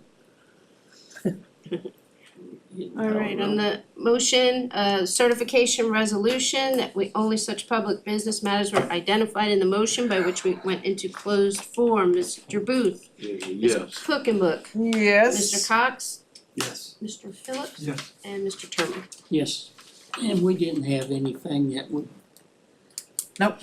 require motions or discussions. With that, we'll move down to board time. I do have one thing, if it's all right, Mr. Turner. Go ahead. Yeah. I asked Dustin there at the last meeting there, Ken, Uh-huh. about the use of the upstairs of the Frisbee Squad building and also the EMT classes. And I asked him to let me know something in a couple weeks, and that's been a month ago. Okay, I'd like to find out something by the end of the week, if anything possible, if you could find out for me. sure, I'll follow up. Yeah, we had our quarterly roundtable, which had to do with training and things like Okay. that, so that may be part of it. So, but I'll follow up with you, sure. Anybody else? I've got one thing. Could we get the dumpsters at the Station 3 rescue, could we get them removed? Now, I know we don't have anywhere to put them, but could we get them removed? It's, people, it ain't the bears. I'll agree that we're not having a bear problem, that I can tell. But it is the people. Would you be open, because we actually, if he didn't already, we talked about putting cameras, We did. and I believe, I'm not sure if they were ordered, but they were going to be ordered within like this next day prior to today or yesterday already, Yeah. in hopes of, you know, capturing that. Yeah, I would be okay if we could run a, is it gonna cost us a lot of money to do the camera system over there? I would be okay if we could do a trial run with that, but if we don't see improvement, they are trashing fair. that place. It's fair. And I know the service that's mowing the yard, or mowing Mm-hmm. it's gotta be aggravating for them. You know, because he's it been very, bothers- he's been very gracious and picking up. I've had it with it, so. And it's gonna be, a hardship on me. I mean, it's an easy drive for me, but if I've gotta drive another 5 miles to dump some trash, I'll do it, but it is becoming unsightly. So if you allow, I'll follow up, see if they were ordered or order them with an urgency. Go ahead and get that up I don't- ASAP. I don't need them to be hidden. I want them to be. No, they won't, those aren't. Visible. Right. With some signage. You got it. Thank Thank you. And I'll follow up with you, okay? Thank you. Okay. I got one more thing here while we're on the subject here of stuff. Alright. I got some people that asked me about the community room in the valley. And evidently, there's a camera in the community room downstairs at the back corner. And basically, they wanna know if it's visual and audio. I'm And not sure. wanna know why that there's a camera in there, really, is what they wanna know, people I that's think that used was it. there. Huh? I think that was there. I don't think that's something we put in, but I'm not sure, to be honest, Mr. I Phillips, so I'll understand. follow up. Okay, I asked Ann Boyd about it, she said she didn't know there was one in there. Okay. So I'm Maybe, just- maybe that just is something we put in. I'm not sure. Like I Okay. said, I'll follow up on that as well. Okay. I wanna know if any reason they would need a camera. I'm not, this is the first that I'm aware of it, so I'll do my due diligence. Unless it's, Unless it's over that I don't know of any It might be meetings because that of was liability, been televised. because we open it up to the public. No. There used to be a donation box in there. I'm not so sure that. Because I put $50 in there. But on some, part of the security out there or something, I think. Yeah, it might have been. We used to- And liability because we open it up to the community. We open it up to the public, that way Yeah. there's some kind of record of what's going on. Correct. One thing. But I don't think any of our cameras are audio. Can we check on our liability insurances on like the crew halls and the fire departments? To make sure the entire facility is covered on for liabilities for, like if it's a non-fire event or a non-rescue event, that our insurance is covering whatever We may are. take place? Well, we're covered, but also the application process includes a not liable. Oh, okay, the sign up for use it, okay. Which we did get from Baycorp, the wording. Okay, I just wanted to know. Yeah, no, that's- You know, please. that's something we need to know, and all stations need to be aware of, that Correct. it is covered or it's not covered. Mhm. Yeah, okay. So you, Anybody else? If not, we'll go down to correspondence.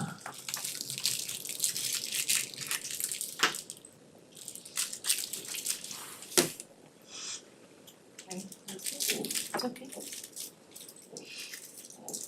Just the usual stuff. There is a report from AIM, which is our third-party billing system. There's the monthly report from DSS. The school financial report, school nutrition, bank reconciliation. There is a drawdown from SNAP in there as well. And then there is a statement from the Department of Treasury on our, it's not the SNAP account, but it's a. LGIP, government. LGIP. Local, Yeah, LG. local government, yeah. And that's it. the local government, the interest rates are somewhat holding, aren't they? I mean, they dropped, but then they leveled off, Yeah. didn't they? Okay. Thanks, Russ. How is that and I know I could So look, it's but just about the same now. It is. it's the same Yeah. across the board Yeah, now, let me look okay, at so mine. not really an Snapping. advantage. No, I'm sorry? Not an advantage to pull any more out to put in, not Yeah. enough difference Yeah. at this time, okay. no, I mean, we'll do whatever you want, but there's not. Well, no, 'Cause we left there's it no there for need long. if it's not significant, Yeah. Yeah. No, I I mean, it's a lot of stuff, a lot of paperwork and a lot of stuff, and if it's not a big enough gain, it's not worth going through all of it. Right. thank you, yeah. Yeah, what is it, what was it, 385. 3.8? Yeah, I think. Yeah, 3.80. I think it was. 3.80. Where did I see that at? I saw it just a minute ago. Let me ask you. That's right there, hold on. 3.7 and 3.8. Yeah, Mhm. 3.73 and 3.8. And see, that's not the high risk account Right. either, so Right. you get different ones. The higher the risk, the higher the return, but we decided we didn't want to take any more risk than we had to. That's right. Alright. Do you know, I apologize for not looking, SNAP is at 3.82. do you know how much we have in the checking account? Funny you ask. 3.1 million. Better than that. Huh? Well, Better I than just, that, remember I but- just drew down that money from SNAP to Right. pay the towers, which is Right. 800,000, and then drew down about But- 600,000 because we had that Vespa, the school loan. So I just drew down one Right. We're point. coming up on the end of the year, so I would expect the end of the year to June. be a little just in case, Yeah. but Well, that's why we were all like watching it, and even the treasurer and I were calling back and forth about, what's coming, what are you paying, Right. but now tax tickets are coming in, so Right. it should start slowly increasing even with payments going out. right. And then being the first of the new year, we should see that go down, some investments happening, Right. okay? I'm I sorry. wanted to, interject, I don't feel better later. catch myself. Walter brought up, and I forgot about it, where we stand on the equipment committee meetings. I guess it's something that we're just gonna have to finalize with the people. That was actually brought up, yesterday somewhat, with the emergency management roundtable. I think we were looking into finding a mechanic, which, did we? No. So that's where it was left off, and to be honest, I haven't pursued it right. wholeheartedly. But we need to probably at the first of the year, the new fiscal year, we'll put that in place and get that moving. So a mechanic to kind of gauge, Balance, yeah, what our and from the equipment, community, yeah. got it. Alright, so we'll move into your report then. If you, in your packet, there is a letter, a thank you letter, actually. Oh, now, look at that. From, DHCD. They put on a workshop, they were speakers, and Ladina was part of that. Jennifer Wilsey, which is a big part, housing management, Roger Vest, Kenny Rogers, and Susan Icove. They were all a part of this workshop, and it was received really well, and it was real informative, and our whole group did it, exceptional, and there was a thank you letter, so I wanted to make sure you guys know that. Radio tower update. Last is, we got up at Slatemont, we started this week. Okay. Maybe today. Grading and getting the sample, core sample for what kind of stone for the platform foundation concrete. They already started in Indian Valley, they already started in Czech. That's about clearing the area, grading and going from there. Equipment is pretty much almost 100%. Last milestone 2, we'll continue to do that, so it's full court press. We're moving, they're moving. Joe will be here tomorrow, chat with Jenny and I, kind of do that almost on a, need to know, but on a monthly basis, a definite, just to get a little bit of an update, where we are, Right. what's going on, that kind of thing. Inspector position that we've had, we've put out an offer, which was accepted, super excited about that. Full gamut of certification that puts the county in a very good position, especially in the near future. And kind of almost plug and play, ready to go. Actually lives in the county, which is nice. So we're excited, that'll be July 1st. And that also will, once the training and kind of processes and culture, that Mark will be involved with him, we kind of start pulling Mark out of that and focus more time into projects, to be able to really get those initiated and complete. So get ready, more projects to come, we're excited though. And yesterday, Danny, Dustin and I attended the emergency management roundtable meeting, which is scheduled quarterly. And fire was there, Michael Clemens was there representing the sheriffs. Good meeting, good interactive meeting, lots of updates, it's very organized. They were happy to hear, one of the questions came about the equipment committee, but also, now that we're in a process, the need for, fire trucks and things, and I let them know that during the budget process, the board was definitely not this budget cycle, but looking into capital improvement plans that involve a couple different areas, and that was one of them. So they were pleased that it was in the forefront, what they feel is in the forefront again. So that was a good conversation, and it appeared to be received well. Who else was at this meeting now? So it was All the you? fire chiefs. All the fire chiefs, Mhm. got it. Mhm. Okay, great. And Michael Clemens represented the sheriff. I Sheriff. think the last time Lucas and Chad attended, but they were unable to attend last night. Okay. So, and Lieutenant Thomas, Jesse Thomas from EMS Right. was there. so, cause Danny and Dustin represent emergency management in that lane. Right. Those are like the big updates. Oh, we ready? What y'all do in your spare time? Go fishing. There you go. If nobody else has got anything, I'll take a motion to adjourn. So moved. Second. Alright, on a motion to adjourn the Hey. meeting, Mr. Booth, Yes. Ms. Cookenberg, Yes. Mr. Cox, Yes. Mr. Phillips, Yeah. and Mr. Terman. Yes, you wouldn't even had to call them, you just went out and put our